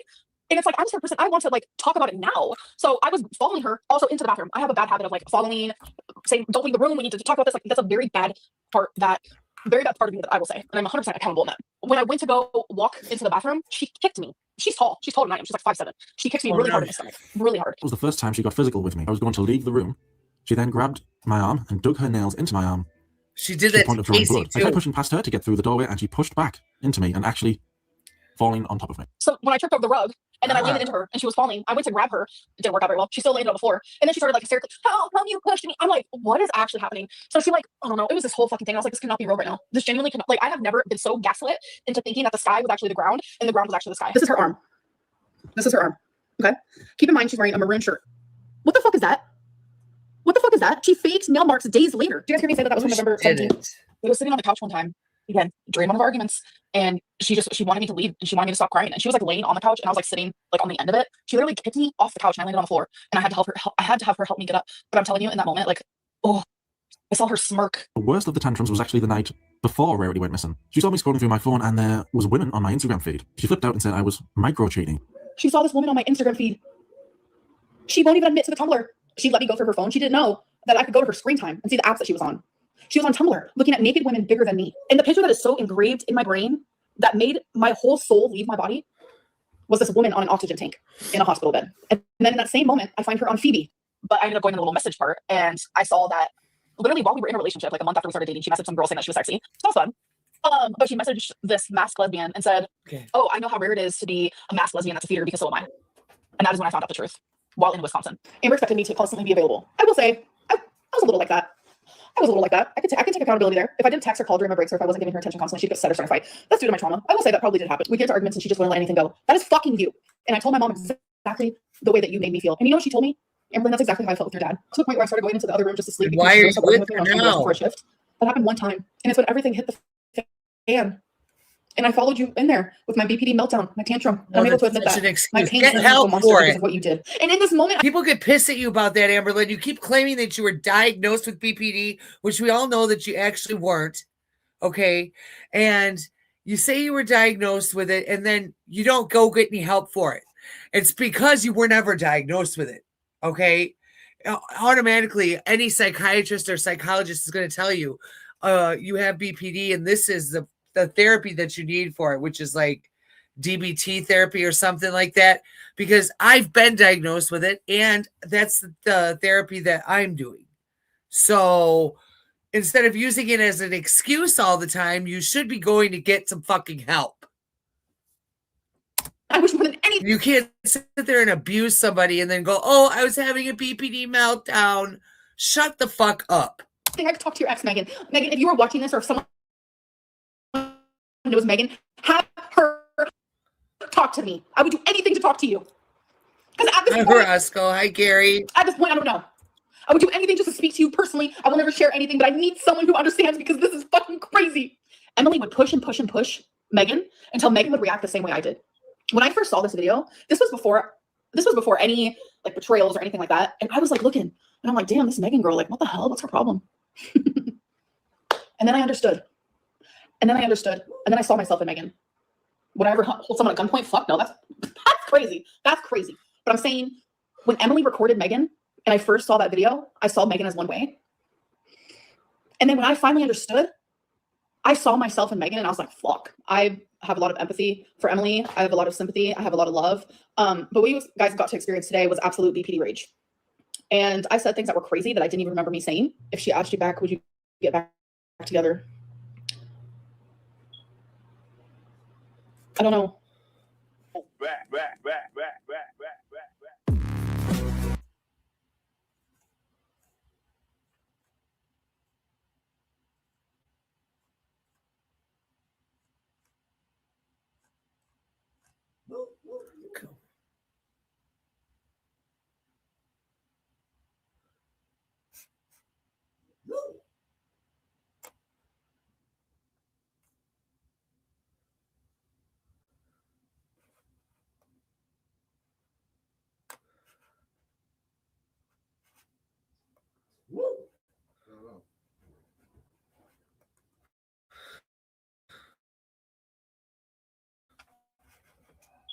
I know people are really like kind of against Rachel right now, but I'm going to put her on because she did have some great points to go over.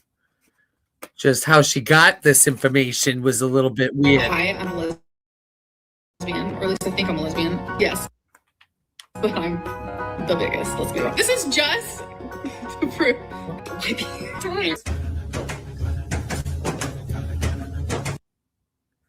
Oh no, it was Rachel reacts. Sorry, guys.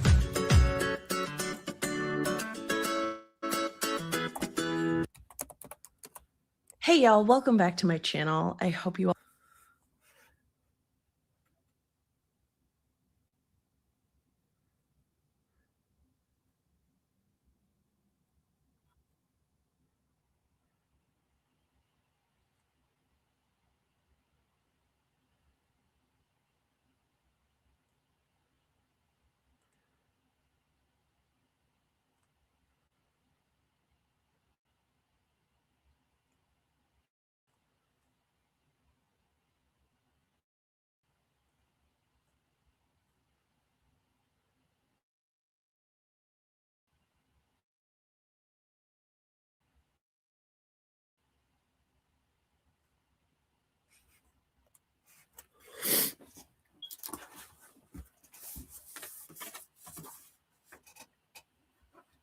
Hello and welcome back. As you all know, Amberlynn Reid went live in these 2 live streams here just a couple of days ago. In these lives, she appealed to the ultimate source of truth, her journal, and doubled down further on her allegations of DV against her ex Emily, and further lied about her cat Rarity by giving us a third Rarity going missing story. Amber claims she faced all different kinds of bad treatment by her ex Emily. If you want to see my critical analysis of the journal entries and all of that, you can go and watch this video here. In that video, I use Amber's own words and proof from her own YouTube channel to show once again that she is an absolute liar and that her storylines cannot be trusted and that she owes her audience better. I picked out lies and inconsistencies in those live streams using proof that we had all already seen. In this video, I'm going to use new, never before seen physical proof to strengthen the argument and give some context. I've said this before, but the reason that this matters and the reason that I keep doing it is because Amber has got on her public platform and lied about many, many, many people and displayed awful, abusive behaviour over and over and over again. And frankly, it just can't carry on. So that's why I'm making this. It's important, if her lies can be proven, that they should be. So that's what we're going to do. If you've seen those live streams, you'll know that Amber goes on to show texts on her phone. Amber uses these texts to try and prove that she is the victim of verbal abuse which she faced from her ex Emily, who she claims said awful things to her and hurt her and threatened her. Amber so strongly insisting that she was threatened by Emily is quite funny, because there's actually loads and loads of proof that she is the one who threatened Emily. You'll see more evidence of that in this video, and making threats is kind of what What's your day going does, at, whether it's Edna? to her exes, her current partners, or reaction channels. And Jordy's lucky that I'm a lazy fucking bitch, or his ass would have been sued forever ago. You're lucky I'm Sued lazy for because I what? got the money. Reacting to your videos? I got the lawyer, but I'm lazy. As usual in this live stream, Amber ignores and Actually, Jordy could sue you for looking up his information and being stalker-like. You can't sue somebody because they have a reaction channel to your videos, honey. Gosh. That's around what people actually care about, which is her cat Rarity, in favour of saying that Emily called her a cat. You'll notice throughout this live that Amber neglects to properly address the far more serious allegations that she made of actual DV, and you'll notice her repeated lies about her Rarity story and the alleged animal abuse. She instead focuses on a woe is me narrative where her ex-girlfriend called her a cat. You'll also notice that Amber neglects not only her pets, more evidence of which is shown in this video when her little dog Twinkie gets up on her lap and you can see Twinkie's claws, and they are literally grown round in a curve, and it's just like, oh my fucking god, Amber, walk your dog or give her away. Take her to the groomers. You cannot leave a dog like that. It is so cruel. But Amber also neglects to provide any context for the messages which she shows in this live stream. Instead, Amber claims that she is the innocent victim who was verbally attacked out of nowhere. She did nothing to provoke this treatment and is, of course, the ultimate victim. Guys, y'all are always saying that we should always support the victim without proof, but when it comes to Amberlynn, all of y'all switch up like, bro, really, I'm team Amberlynn for real. Fucking thank you, Blossoms. Thank you. And that's exactly what I always say. It's always believe the victim, but never when it comes to me. I am the fucking victim in this. This time I am, you guys. I'm sorry to fucking break it to you. This time I fucking am. Now note that in the clip you just heard, in saying that, she admits that she in fact was not the victim in her previous relationships. And this slip is in itself a massive win for Casey and Beck and Destiny and Crystal and maybe even Jade, all her exes who she is accused of abuse. And it's also worth saying here that in this live, Amber gets really angry and she hits down on the table as she's saying this. I'm sorry to fucking break it to you. Which would undoubtedly scare her pets, I think. And it really doesn't help the allegations that she gets physical when she's angry. She whacks the table. So Amber says this about one of the interactions that occur between herself and Emily in these text messages. She just always like said the most foul things to me, just like out of nowhere. Amber also claims that Emily would just randomly start doing low blows for absolutely no reason. I was smiling, things were fine, I was super bubbly and engaging and laughing, and then she just kept doing low blows and low digs at me. I let it go at first, the first couple of times, but then it just bothered me. Oh, she randomly got rude out of nowhere, so obviously I started crying because it's like everything is just like built up. And then she started doing low blows. They literally always come out of nowhere. I have done nothing to her. She is lashing out of nowhere and being insane. I don't get it. Being so horrible to me for no reason. It honestly always comes out of nowhere. Amber is trying to say that nothing is ever her fault. Everybody else is lying. Everybody else is not thinking or believing a false narrative or trying to hurt her or just enjoy her pain and make her lonely. She was called names. So whatever she did, of course, was completely not relevant. I think it's pretty evident now that I have been speaking to Emily again, and I have some very interesting things to show you in this video. It's important to state here, this video is not intended as a defense of Emily's character. This video is to show proof that Amberlynn has been telling lies about Emily on her public platform. In this video, I'm going to show you over 60 screenshots, which not only give the context which Amberlynn so conspicuously left out in her live stream, but this video will also serve as proof to Amber that no matter how many people she threatens with legal action, no matter how angry Amber gets, she cannot publicly lie about people, monetize that content, and then get away with it. The first thing I'm going to show you is this voice note from Emily. I was sent this way back when Emily and I first spoke. I asked Emily many questions. She described it as me putting my boot to her neck. But whilst I was doing this, one of the main things I wanted to know was about rarity. That's what I was really interested in. And if you've seen this video that I made, in that video, I talk about how I had this theory that Emily couldn't have been the one to leave the back door open because Amber would have followed her out of the house, right? Those of you who've been keeping up with my takes on this situation will know that I was absolutely certain that Amber had followed Emily out of the house. And it turned out when I asked Emily, according to her, that was absolutely true. It's my opinion that Amber wants us all to completely ignore and what she did to Emily and the fact that she's lied about Emily kicking her and various other things because Emily called Amber some names. In this live stream here, Amber shows some little snips of text messages. She cherry picks which text she wants to show. She searches by keyword, and she does this for 20 whole minutes, just searching through her phone, like showing yesterday. random messages where Emily did indeed call her. Everybody's sick, honey. As these two comments show, she neglects to include any context. This person says, how can we do this but gives us no context? How about she releases full conversations like M, then we would really call them receipts. Well, unlike Amber, Emily doesn't seem to be afraid to own the things that she said, and she has in fact sent me many varied messages which provide the much needed context, and I think you'll find them very illuminating. So Amber starts by reading out this message. You wake me up out of dead sleep when I'm sick to being a fucking to me, which I wasn't, but there it is right there. Now, when you look at this screen grab, you can see that it shows iMessage, and the iMessages are popping up with no context after being searched for by keyword. And if you look at this, you can see there's multiple different messages there from different people. Here is a screenshot from my own phone, which shows it a little bit better. So if you search for a certain word in iMessage or texts, it pulls up every time that word has been used. So Amber's obviously searched for the C word or whatever other word, and now she's just showing the individual messages where that word has been used. Any message taken out of context can sound super bad, and don't get me wrong, it is absolutely wrong to call your partner an evil or anything like that, but the context does matter, and in this situation it really matters. So you can see in this screenshot, Emily writes, and this is the one Amber reads out, you wake me up out of a dead sleep when I'm sick to be a fucking cunt to me. Now, Emily was kind enough to send me this conversation, and I think you'll find it quite interesting. It might seem a little bit random at first, but just let me cook because we're getting somewhere, I promise. So Emily and Amber are messaging each other on the 1st of March 2025. I don't know the exact context, but it looks like that Amber has discovered something that Emily has been saying about her online, and Emily definitely did do that. She went on Reddit in various places and said stuff about Amber. So the conversation starts with Emily saying, I don't trust you, not one bit. Amber then says, everyone is right, ? Which makes it sound to me like Emily has said something like, all the nasty stuff people say about you is right. And then Amber's gone, everyone is right. That's how that reads to me. Now, this isn't a very nice thing for Emily to have said. If she did say something like that, you know, all the nasty things people say about you are true. That's not a very nice thing to say. Right. But in the case of Amberlynn Reid, quite a lot of the things that people say about her are true. Right. So I don't really know what to tell you about that one. Amber says, I've never given you a reason not to trust me. You are ignoring all my pain just to validate your awful behavior, and it's not okay. And this is one of the central issues with Amberlynn Reid. She thinks that her pain is other people's problem. We've seen clips of her suggesting that the behavior that she displays while she's in pain just doesn't matter. I don't care what I did while hurting. I don't care. My pain turned me into a monster because of what you did. She thinks that herself feeling pain is a green light to behave however she wants. She then says, I'm still going live tonight. I really hope we can fix this before I do. Now this, to me, kind of does sound like a threat. Amber's saying, I'm going live, so I hope you and me sort this out before I go live. And that makes me think, well, why? Is Amber threatening that something will happen in the live that will affect Emily? That kind of does sound like a threat. And Emily says, or what? Is that a threat?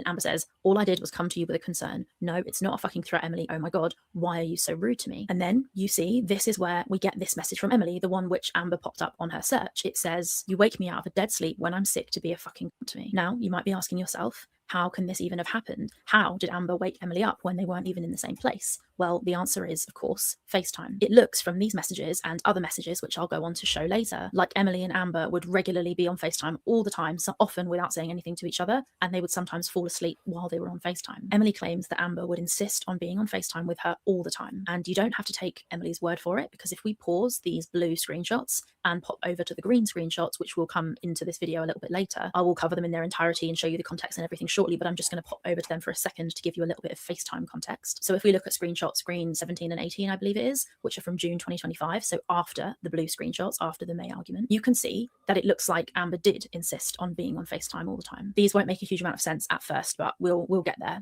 It will all make sense. But you can see Amber says, we were on FaceTime for hours, not saying anything. I don't want to be with you anymore. You treat me badly. Amberlynn loves to sit on FaceTime and be very controlling to her girlfriends, which is a whole nother issue within itself. She's very controlling, and she does admit that. She does. Says, because you insist on being I'll give her that. I need to get things done or take time for myself. And says, I never insist on being on FaceTime. Emily says, you do whatever you want. That's very interesting. I let you do whatever you want, suggesting that she feels she has the authority to allow her partner to do things or not do things, which is very interesting. Then Amber says, I always have something to talk about. You just don't listen out, maybe. Amber says, and then I have to repeat myself over and over. And Emily says, because I have shit to do, Amberlynn. I don't sit around watching YouTube all day. Hi, Baba. Was it good boy? You was a good boy. Baba, tell everybody you was a good boy. Tell him. You was a good boy. He was a good boy. He went potty. He had to come tell me he's a good boy. Come here. Good boy, Bubba's your mama baby. You good boy. Gotta get scratchies. Sorry, guys. Fucking true. And I will go on to show you all of those screenshots, but I've just put them there for a second to give you the idea and kind of show about the proof that Amber did insist on being on FaceTime with Emily all the time, which is why, with that context in mind, if we go back to the blue screenshots, this helps us understand why in this screenshot here, she might be annoyed with Amber. She might be annoyed historically. And quite a lot of this, which you'll realize, is a build-up of stuff that Amber has done over a long period, and Amber doesn't understand that just because something gets squashed or ignored once, it doesn't mean that it's actually over. People can hold on to feelings and things that have happened to them sometimes, and I think sometimes, often, that's valid. So when Emily says, you wake me up out of a dead sleep when I'm sick to be a fucking cunt to me, you know that she was on FaceTime when she didn't even really want to be, okay? That's relevant. Let's keep reading. Amber says, I didn't know you were sleeping. Telling you that I'm hurting because of something you said online isn't being a cunt. Now, I don't know what Emily said online. I know Emily did say harmful and upsetting things about Amber online. That doesn't mean that it's okay for Amber to do anything. She's still responsible for her actions, as everybody keeps on saying. And Emily says, you knew damn well that I was sleeping and you screamed my fucking name. Amber says, I thought your phone was on low like it was last night, which suggests that they regularly fall asleep on FaceTime. And this message from Emily makes it sound like Amber has shouted into her own phone so that the phone next to Emily, where she's sleeping, will make a loud noise and wake Emily up. And it sounds like that's why Emily's pissed off. Emily says Amber knew she was sleeping. Amber says that she didn't know. I don't know if she knew. She probably did, because if someone's asleep on FaceTime, you would know because the phone wouldn't be facing them. They wouldn't be speaking. I don't know. But this is an interesting message from Amber. I didn't know you were sleeping because you told me not to sleep on the phone. But I'm confused why they were even on the phone. If you're not speaking, right. I mean, I understand people sometimes just cohabit on, on FaceTime and sit their person there to hang out with, sure. But it's very clear, and it becomes clearer later in other screenshots, that Emily doesn't want to be on FaceTime all the time. And you can see in the screenshots I slipped in, the green ones, that Emily says she's got stuff to do all day. She can't just sit around watching YouTube. And it sounds to me like she holds some serious resentment towards Amber. That it's about Amberlynn reading just her lies and stuff. So I thought this I sort of how are you doing, honey?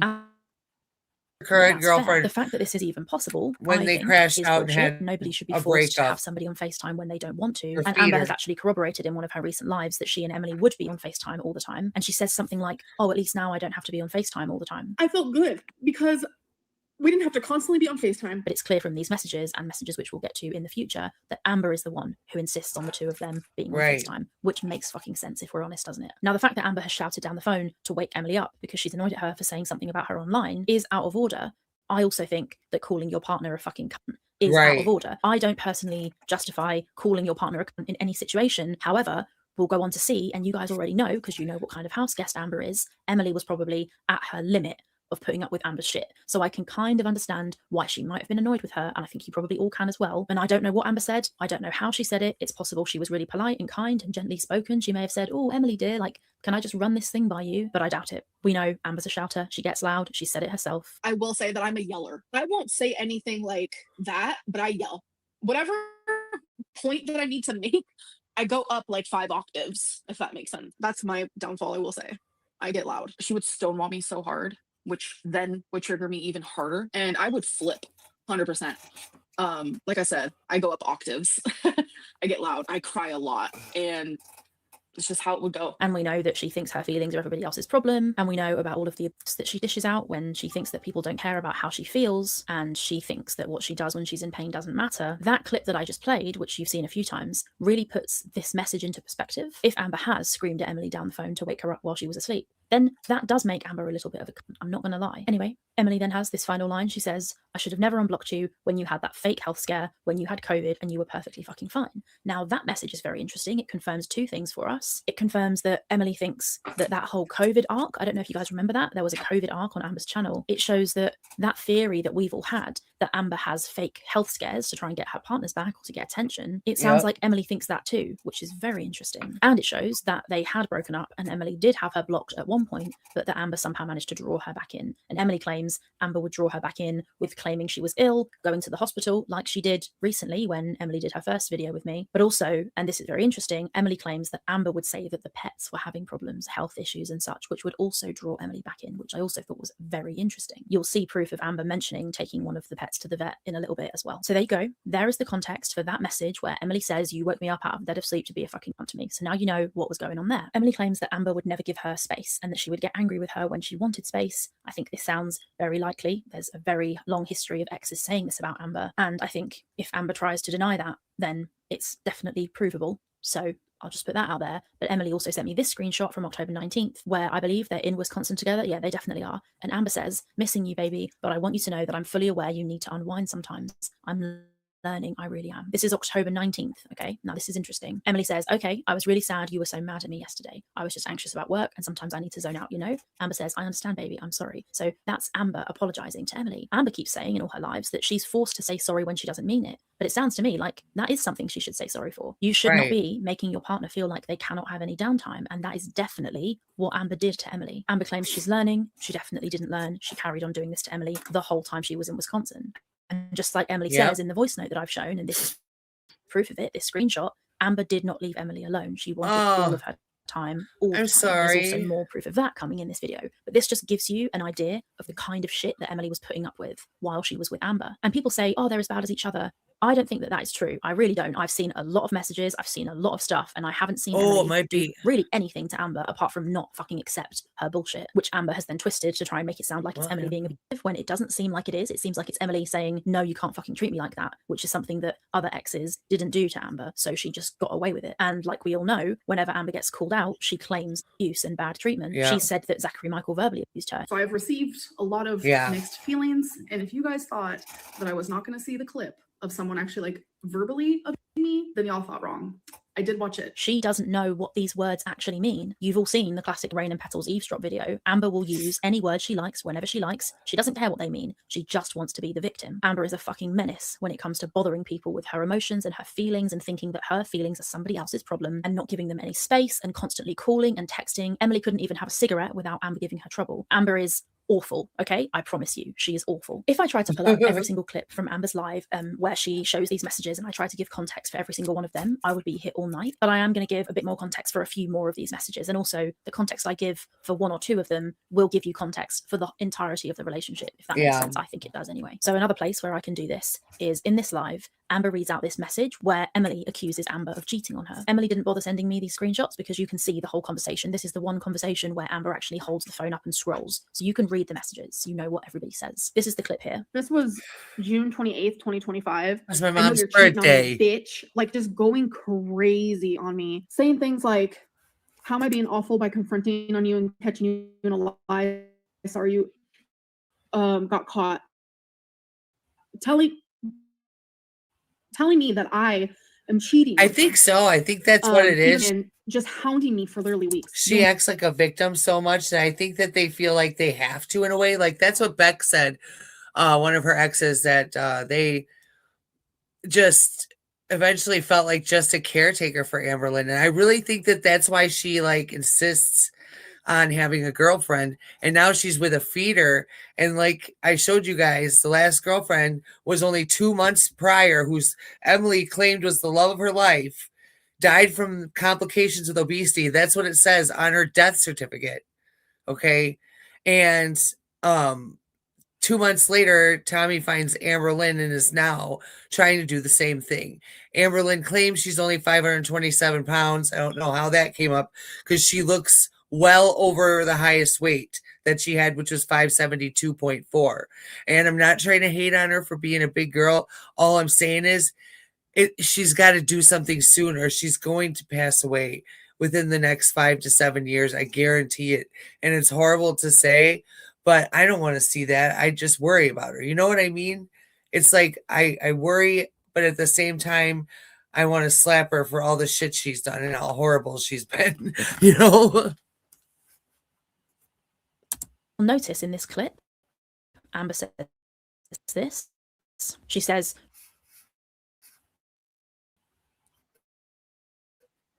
she always said the most really interesting to me. Amber shows the top of this message chain and she claims that this came from Emily out of nowhere, that Emily accused her of cheating with no basis in fact at all. I have to caveat this by saying this.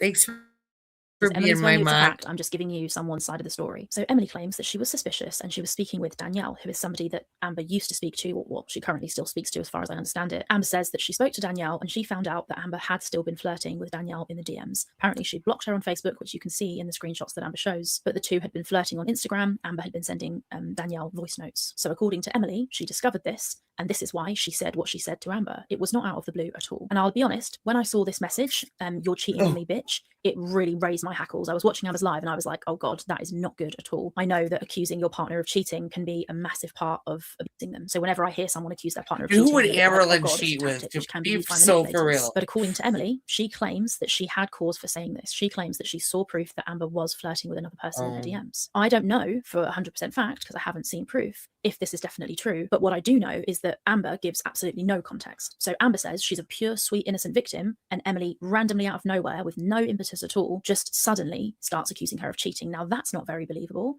Emily is the only person who's actually given us a version of events which could be true. I don't know. All I'm saying is, Amber, if that's not true, then tell us why that happened. I don't know what happened, but I know that this is the context that I've got because Amber's given none. We can look at the text that Amber shares. So here's one here. You can see at the top, Emily has said, how do you not remember? Convenience. Now that's interesting. What's Emily asked? Amber hasn't shown that bit, right? But clearly Emily's asked Amber something and Amber's gone, I don't remember. Again, you Well, guys, I'm so sorry. Clearly there's some question Emily wants answered and Amber is alleging that she can't remember.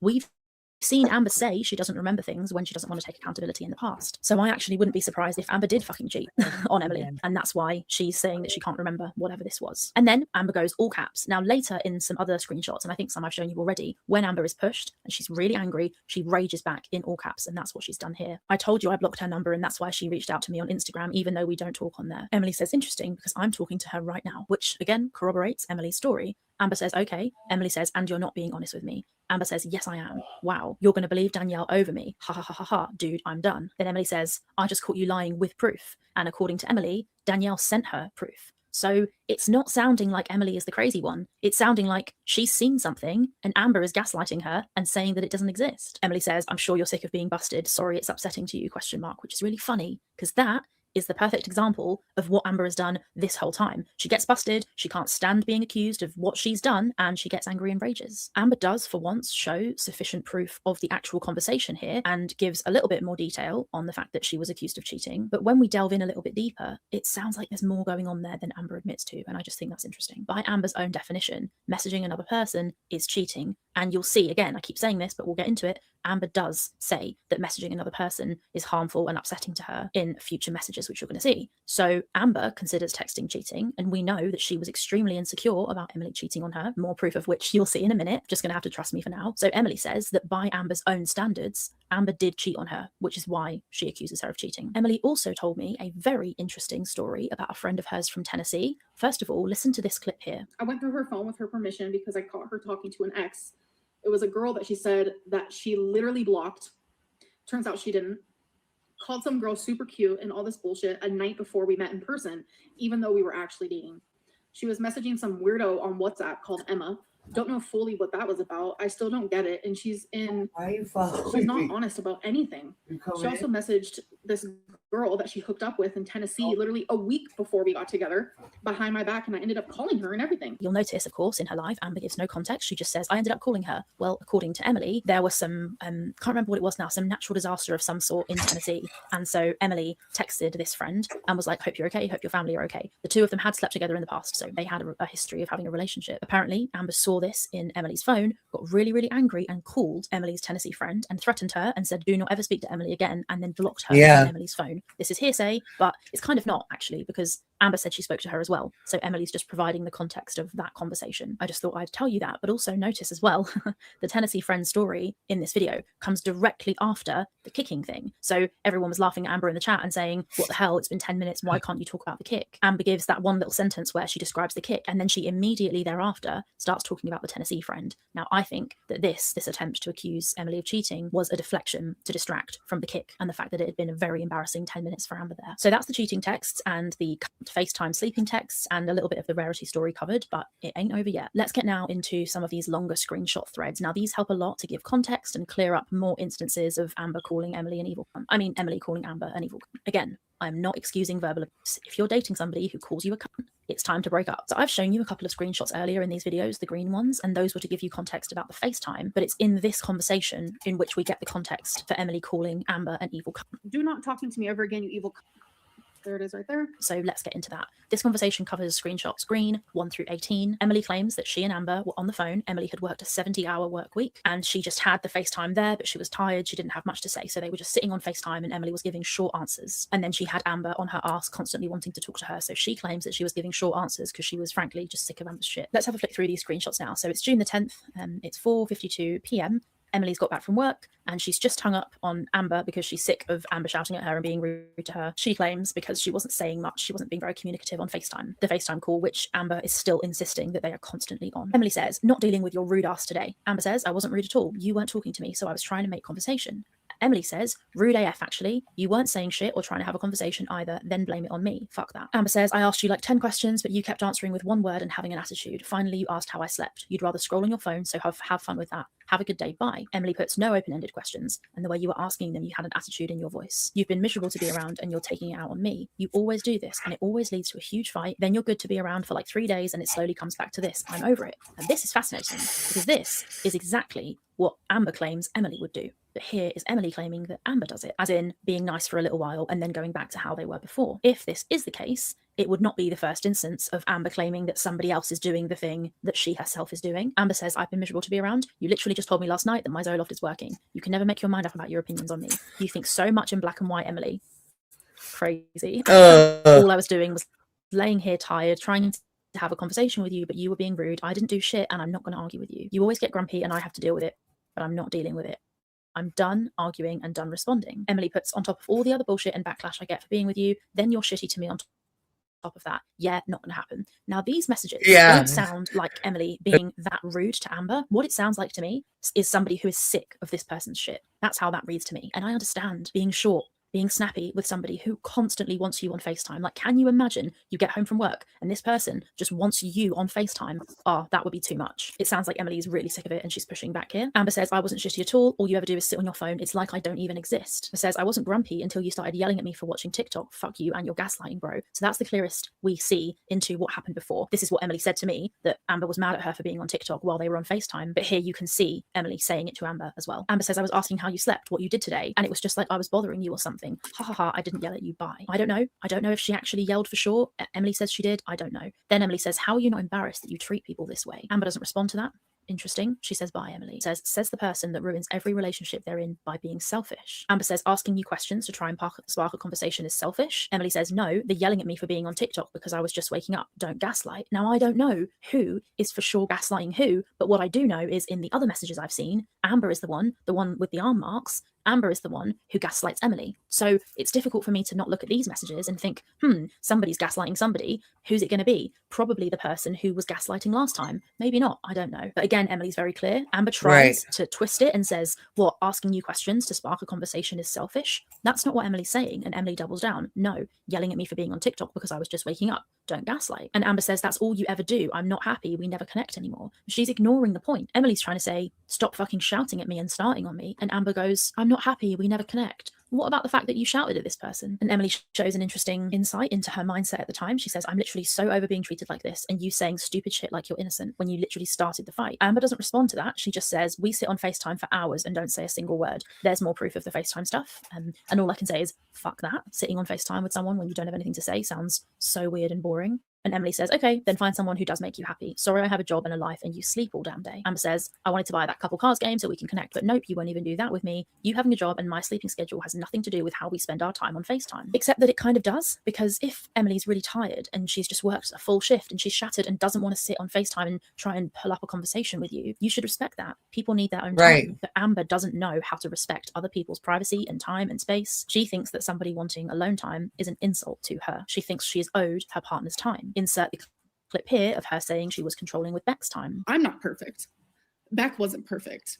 Like, I was super controlling of their time, of like their energy. I always wanted them near me, like always. Like, it was crazy. I'm able to admit that, and I'm sorry for that, and that's wrong. And how long ago was that? And here she is doing it again. Do we think she's learned her lesson? I think the fuck not. Amber's just playing the victim. You give your energy to everyone but me. We don't do dates. You won't even spend a penny on me. Nothing. Now this is where it takes a big turn. Amber says, you won't even spend a penny on me, okay? This is after the Billie Eilish trip. So just keep that in mind. Amber says, doesn't even feel like we're in a relationship anymore. We don't even converse. Bearing in mind, yeah, these are two adults. This is June of 2025. They haven't seen each other in over 3 months. I think the last time they saw each other was in January. That's like 4 or 5 months that they haven't actually even been in the same room. So Amber saying, I feel like we're not in a relationship.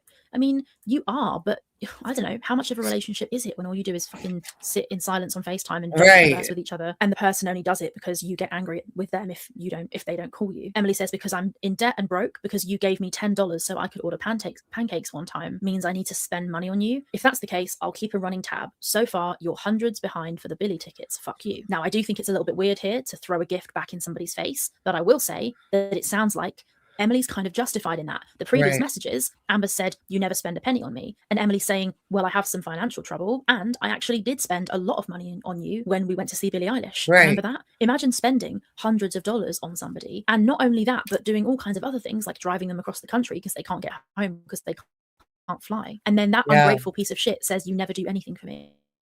I think that's crazy. I understand Emily saying, fuck you here. I do.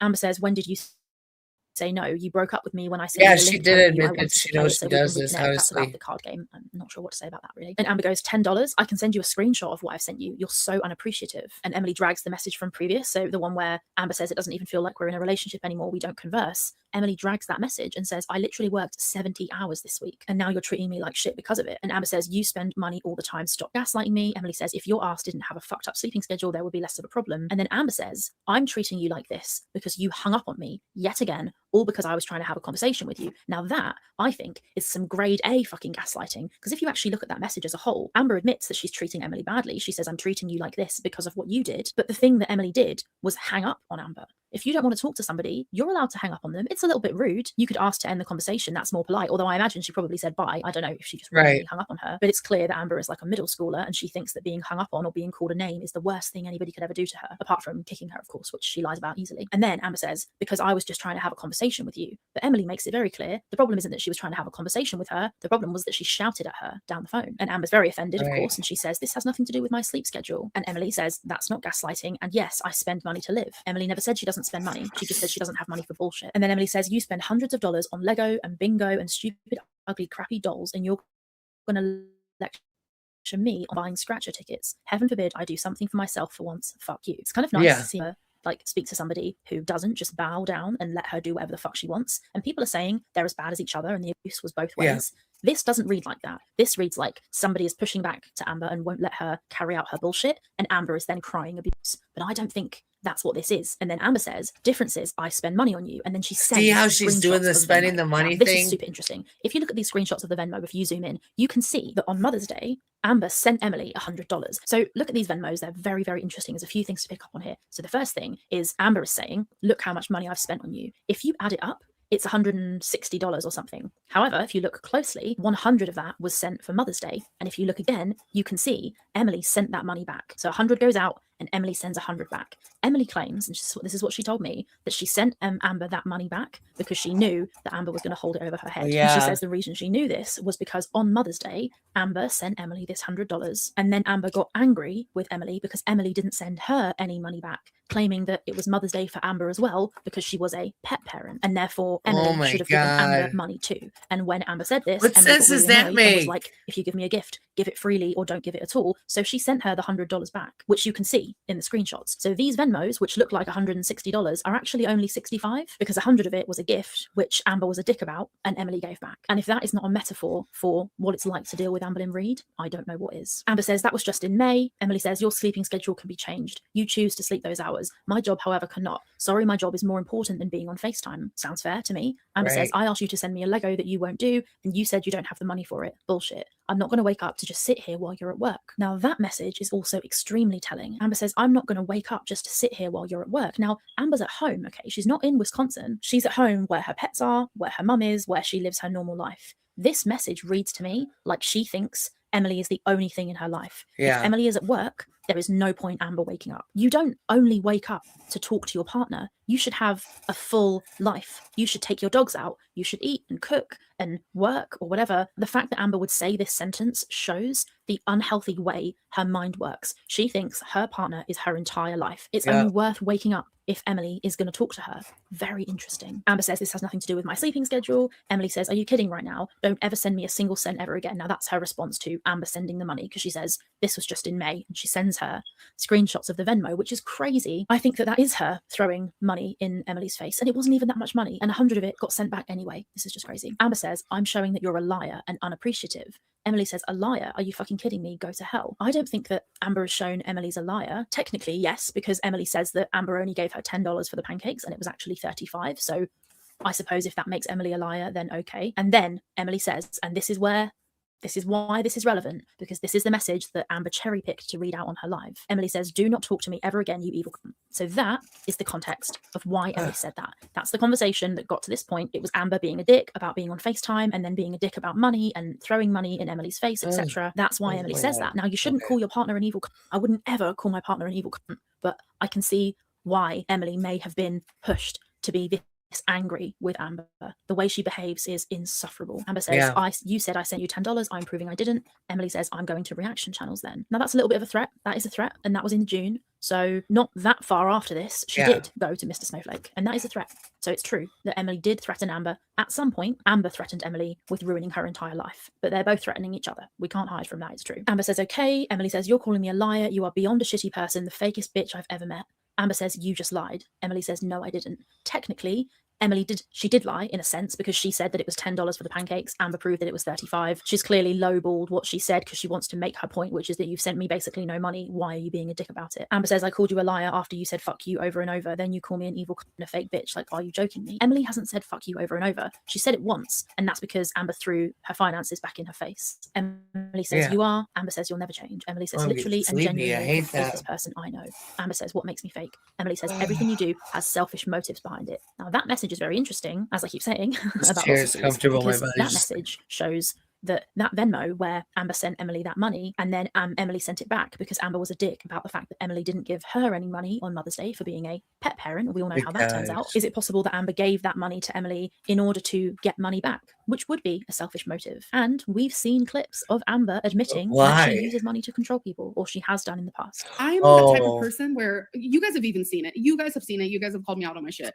I buy love. And I have gotten so much better with that, especially because like the last like 6 years of my life, 7 years of my life, 8 years actually, what am I saying? Like the last like 8 years of my life, like I have bought people with money. I have bought love. I have bought friendships. I have bought laughter. I have bought time with people because of money. That's how it's always been. So that makes it very interesting when Amber says, just because I'm a giving person doesn't make me selfish. What the fuck? Emily says, no wonder nobody, including your family, doesn't want to be around you. You are not a giving person. Amber says, yes, I am. Emily says, okay. Now that's not a nice thing to say to somebody. Telling someone, oh, your family doesn't want to be around you is not very nice. The reason Emily is saying that is because she is being subject to this shitty treatment. Emily says, lol, you're proving me right, actually, that anytime you give me any money, you throw it back in my face months later. Now that is also very interesting, because that is exactly what was said by Beck and Destiny. They both claimed that Amber absolutely throws money back in people's faces. There is proof that Amber uses gifts, right now birthday gifts, on the local bus, people, to manipulate people, and she's literally doing that exact thing right now on local bus, where she's like, "I gave you money, blah blah blah." So they're there to get money. Like that's what they're doing, is gaining, super chats and all that. It isn't about you, like. Oh, Amberlynn, so stupid.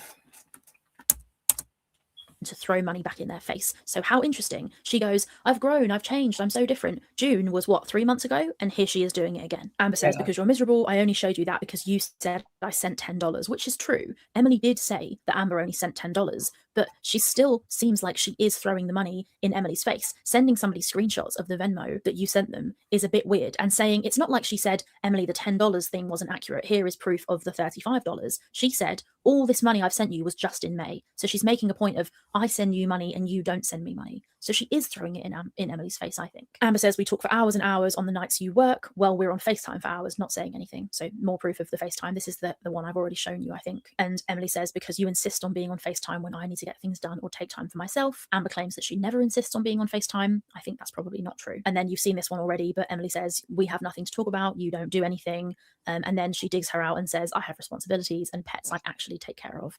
So yeah, that is the whole conversation and all of the context, according to Emily, and with lots of proof as to why Emily called Amber an evil cunt. So Amber wouldn't give the context. That's the context for you. The sense I get here is that Emily was absolutely sick of Amber's shit, and Amber wants us all to think that she is the innocent victim who did nothing wrong. But we can see when we look at the whole context of these conversations that Amber is awful. And you look at Emily calling Amber a cunt, it's kind of the only thing she's done in the whole conversation. And I have to ask myself, this whole Amber and Emily were toxic for each other and were just as bad as each other, I don't know if that's true, because I don't see a lot of that. And when I ask Emily and I say to her, what about this? What about that? Can you send me proof of this? She's got no trouble doing it. She sends it. So that tells you a lot, I think. But like I keep saying as well, these accusations from Amber are just of words. And it's just accusations of Emily using words against Amber, which Amber doesn't like. But when you dig a little bit deeper and look into the context, it seems like it's Amber who was being a jerk the whole time. Weird that, because that's exactly what she did with every other ex-partner. And this is not the only case where this can be seen. We also have another example. So the next thing we're going to look at here is this portion of Amber's live where Amber is reading from the journal, and she reads this section, which was allegedly written on December the 9th at 7:40 p.m. Oh God, December 9th. This is very surface level, but I would never have remembered this if it wasn't for this journal entry. So December 9th, I'm back home. Oh yeah. 7:40 p.m. Everything was fine. She texted me this morning and called me, flirted with me, was nice. Things were fine. But then she took a 3-hour nap, woke up to Jordy finding an old video of her, and she then attacked me like crazy. broke up with me, everything was awful, telling me to fuck off, telling me the most awful things I've ever heard out of nowhere. So you heard in that clip, Amber claimed that Emily went for her completely out of nowhere and that this Geordie situation was nothing to do with Amber and totally not her fault. So let's get into those screenshots now. So it's December 9th and it's the beginning of the day, 6:51 a.m. And Amber has texted Emily to tell her there's something wrong with Wasabi and he's puking everywhere. Emily says, oh no, is he okay? No reply from Amber. She probably called Emily, I would imagine. Emily says, hey baby, did you sleep? Am I allowed to watch you without you here? So it sounds like she's being nice. I know people might say that sounds like, am I allowed to watch it? But that's like kind of normal, I think, anyway, in a relationship. If you're watching a show on Netflix together, you wouldn't watch it without the other person. It's like Netflix cheating. Right. But then Amber puts this long message. I won't read the whole thing, but she just says that her bed is broken, basically, and that she's woken up in pain, super swollen, and that Wasabi is not doing very well. She's moaning about that. And then Emily says, how many times has he puked? How can a mattress bake, baby? I think you're just not used to your bed. Why are you swollen again? We can watch you if you want. I just ordered Arby's. Also, you see that message prior where Amber says to Emily that she thought they were going to watch you together on FaceTime. So there's more evidence of the FaceTime stuff, but that's, whatever. Then Amber says 2 times from what I saw, but maybe more. That's the number of times Wasabi's been sick. I meant the bed frame thing might have broke because the mattress is like in it. It's hard to explain. I'm swollen because I've been eating a load of sodium and I've also been up walking more than what I did at your house. How did you sleep? So this is the day, by the way, this is really important to say. This is the 9th of December. We're getting to the rarity thing is what I'm trying to get to. So you know Emily what I'm drove saying? the whole way home. Then she flew back, got home on the 8th, and this is the morning of the following Right, that's day. what she Emily's thinks. really tired. She's just done this huge favor Exactly. for Amber. So you can understand Emily might be feeling a bit sensitive, possibly. She's just done loads of traveling. And that's obviously why Amber's also talking about the bed, which is interesting because this might have been her first night sleeping in that bed again. And that's why she mentions, I'm walking more here than I did at your house. And then Emily says, I didn't even know you had a bed frame. Interesting. Mattress on floor confirmed? Question mark. Amber says it might be a box spring. I don't know what she's talking about. Anyway, Emily says she slept okay, not great. Amber says, this is interesting, okay? Not that you need me to tell you that it's interesting. Amber says, I had a nightmare that you were hiding in the oven, texting other girls. What the fuck, LMAO? Emily says, how have you been walking more? The oven? What the fuck, babe? Lol. Now, it's my theory that Amber didn't have this dream, and she said this because she wanted to start a conversation with Emily about the potential of Emily cheating. I think that Amber wanted Emily to be like, I would never do that, and stroke her ego or something. And then Amber says, because I have to do things around my apartment, take Twinkie out, go get Ubers, go smoke. Smoking confirmed again in June. Interesting. Go get packages, etc. Now, it's funny to me because when she was at Emily's house, didn't she have to let the dogs out? Emily claims that she never fucking did. So weird to me that all of a sudden she takes Twinkie out, but whatever. And then Emily says, maybe you have subconscious thoughts about wanting to put me in an oven, lol. And Amber replies, no, I'm worried about cheating and stuff. The oven is wild though, lol. And Emily says, you need to trust me. Now, I think that this is where this conversation takes a turn. So Amber claims in her video, the live that I showed, that she did absolutely nothing wrong and Emily just randomly turned on her, okay? But this is what actually happened. So Amber is making a comment that she's concerned about Emily cheating on her. And Emily says, in a way that I think is fair, you need to trust me. It's not fair. I'm always being accused of the worst when I'm not doing anything. Amber says, when's your food going to be there? Emily says, now. Amber says, you can watch the show without me. I don't feel like getting up and turning on my TV. I don't even think I'm signed into Netflix. So we know that Emily's food is about to come. Emily says, okay, ... Then Amber says, I'm calling. Why aren't you answering? And Emily says, I was getting my food. Now this here doesn't look like a lot, okay? Those little messages, I'm calling. Why aren't you answering? I was getting my food. Could be nothing. Seems like nothing. But when you take into account the fact that Emily has done everything for Amber that she's done that day, or that, those few days, taken her home, flown back, paid for the whole thing, more on that later. And yes, that was me edging you on the financial stuff. But it's like more proof that despite Emily doing all of this for Amber, Amber just feels that she is entitled to every second of Emily's time. And you'll see more of that in a little bit in this thread. There's a lot of things in this thread that I said that would come through, and this is where they come through. The fact that Amber says, why aren't you answering? It's just weird to me. You aren't owed an answer, If someone is busy or doing something, I don't know, it's just weird to me. And Emily says, I was getting my food, which is fucking fine, right? You don't have to answer the phone the second the person calls. Then you see a message, I love you so much, I hate seeing you not feel good, please get some rest. And then Amber says, just was checking in because I saw you read my message, wasn't sure if you were awake or not, let me know how you're feeling when you wake up. Emily says, I'm half awake, but I don't think I'm getting up. Now, I don't know the dynamic. Seeing somebody read your message and wondering if they haven't replied, that might be normal for some people's relationships. I don't know. I personally could not stand this level of managing my time. I'm fiercely independent and I would be like, fucking leave me alone. I'll call you when I want to speak to you. But that's just me. And then you see Amber say, are you going to sleep more? Emily says, yes. Amber says, okay, baby, I love you. Emily says, love you too. And then Amber says, you seem apathetic towards me. Emily says, apathetic? Apathetic does a lot of work for the community by cutting down those bloody live streams. And I really think that this is, again, where it turns. So Amber's already had a little dig at Emily saying she's worried about her cheating. Now she's having another dig. Emily's sending relatively short messages and having a sleep. Why is Amber suddenly claiming that she's being apathetic to her? She's shattered. She's travelled to Oklahoma and back for you. It's just weird. Amber Why? shows her insecurity. Yes, like showing no feeling or interest in what I'm saying. I'm sorry if I'm bothering you. Emily says, I've been sleeping. I don't feel good. If someone's asleep, they can't text you back. That's not apathetic. They're just shattered. And then Emily says, and this is very telling, I've been feeling like you're fishing for another reason to be mad at me. Now that is interesting, and I agree. It seems like in these messages, Amber is almost pushing Emily, saying, oh, I'm worried you're going to cheat on me. You seem apathetic. Emily's just tired. But Amber is so deeply insecure, she cannot allow for anything other than constant stroking of her ego, constantly telling her that everything's fine. And Emily says here that she's not been feeling good. And then suddenly Amber says, me either. I'm not feeling good. I wanted you to know. And then Amber says, I don't want to be mad at you. I just don't feel good at all. I feel like something is wrong inside of me. And then she tries to make out that it's something physical that's wrong with her. That's weird to me. How you feel, if you feel ill or not ill, doesn't have any bearing on how you speak to your partner. Amber says, with one of my organs or intestines. Emily says, you're fine, give it time. If it doesn't get better, then go get it checked out. And she says, yeah, I'll do that. I just wanted to talk a little bit before I went to bingo. Emily says, I'm just waking up now. Amber says, oh, okay, have a good nap. And then this is where it really does turn. So Emily says, why didn't you tell me Geordie dug up an old YouTube video of me? And Amber says, wait, what? Emily says, you said you were watching him last night.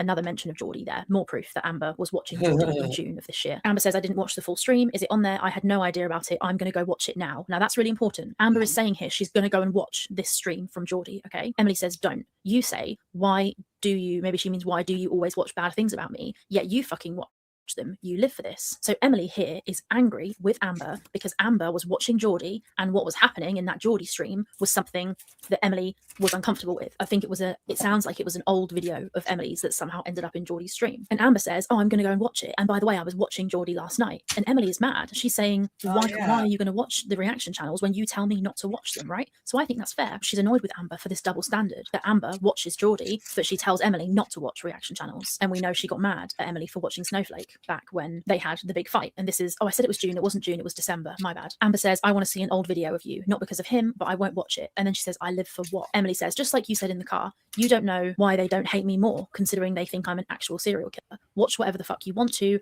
I'm not going to control your life the way you do to me. So that is where I think we really start to get into conflict. So Amber would have us all think from that diary entry that nothing happened, nothing went wrong, it wasn't anything Amber did. Emily randomly got angry with her for no reason. But I think it's very clear here that what she's angry about is the fact that Amber wants to watch Geordie. But also she says, watch whatever the fuck you want to. I'm not going to control your every move like you do mine. And it sounds like that is what she's annoyed about. She's pissed off that Amber is trying to control everything she does. So although that's what Amber does in every relationship. She's very controlling. She's very manipulative, very vindictive as well. It's kind of being started by Emily. She's the one who has a problem. It's clear why. She feels her life is being controlled.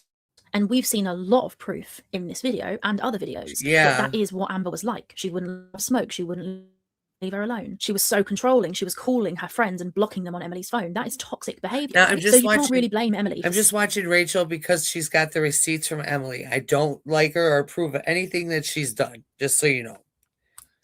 Saying something like this, do whatever you want to do. I'm not going to try and control your life. So I don't think it's really out of nowhere, to be honest. And this is what Amber does. She ignores everything that she's ever done because nothing happened right now. Everything that ever happened is not relevant. And that's what Amber tries to do here as well. And she does the classic Amber thing. What is happening right now? You're being so rude to me for no reason yet again right before I see my mum. Emily says, I'm just over it, bro. But Amber's like, what is happening? You're being so rude to me. It's not rude for Emily to point out that Amber's been trying to control her life and she's sick of it. What that reads to me like is Amber can't fucking stand not having full control over her partner's life. Amber says, all I wanted to do was talk to you. You are mad at me because Geordie found an old video of you. What the fuck? Now, this is where the gaslighting starts and this is where the bullshit starts, okay? Emily isn't really angry with Amber because Geordie found an old video of her. Emily is mad at Amber, from what I can tell, because Amber was watching reaction channels when she tells Emily not to, and because she's been trying to control her life for the past however many months. And you'll see more of that in a few screenshots. Amber, of course, as always, flies off the handle. What the fuck in capital letters? Please answer the FaceTime. Why are you mad at me? I didn't do anything to you. And the fact that you're reading the Reddits and whatever when you told me that you wouldn't, instead of calling me because I wanted to talk to you before bingo, just goes to show you don't care about me or miss me at all. Now, Emily is trying to say to Amber, something you've done has pissed me off. You've watched a reaction channel when you tell me not to, plus you try and control my life. And Amber goes, oh, the fact that you've read Reddit's when you told me you wouldn't and did that instead of calling me because I wanted to talk to you goes to show you don't care about me? No, this is just gaslighting from Amber, in my opinion. Amber says, I'm not going to let you ruin the time I get to spend with my mum. Emily says, I read a message about it. I wasn't reading the Reddits. Believe whatever you want. And again, Amber does this. She always does this. Let me see the message. She always wants to see the proof. Amber says, you said you wanted this relationship to work because you love me, and yet you're mad at me again for something I didn't even do. What Emily's actually mad at her for is trying to control her life and constantly being on her ass, which she does definitely do. But Amber is purposefully misunderstanding. She's staying confused on purpose so that she doesn't have to admit to what Emily is actually annoyed at her for, which is trying to control all of her time and tell her what she can and can't watch, and then be a hypocrite by watching that very same content herself. Emily says, I'm not showing you shit. This level of stalking is getting fucking creepy. No, I'm mad at you for the shit that you did do. Amber says, you want me to trust you, but yet you won't prove yourself to me. What did I do? Now that's interesting. You want me to trust you, yet you won't prove yourself to me.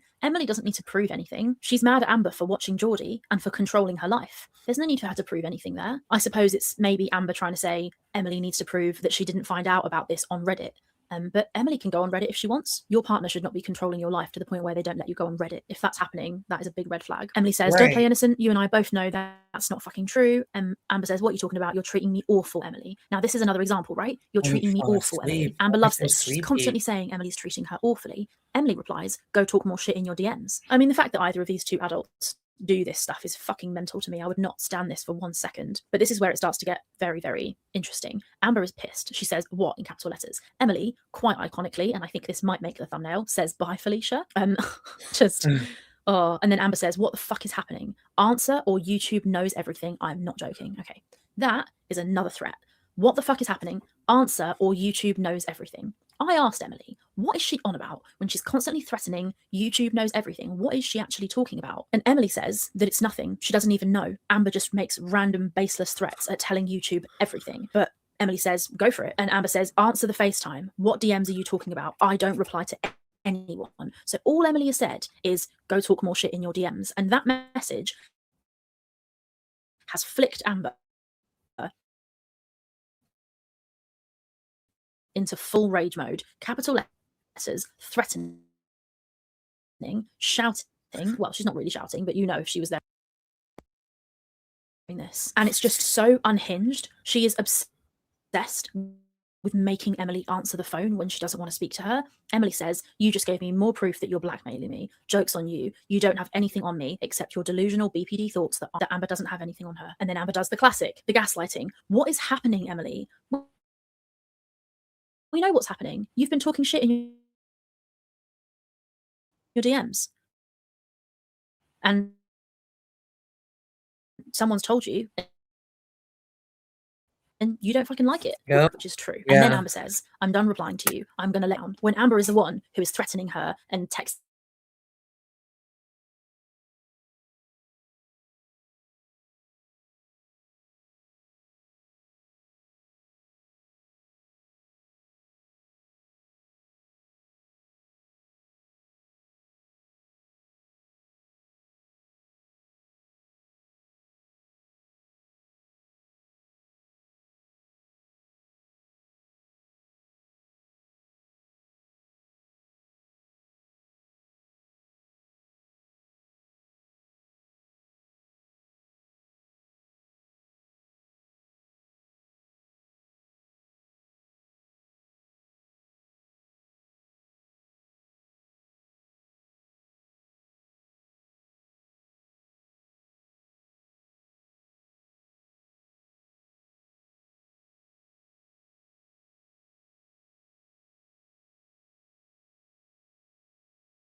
be all day. Emily says, no, the way you treated me this entire fucking time wasn't love.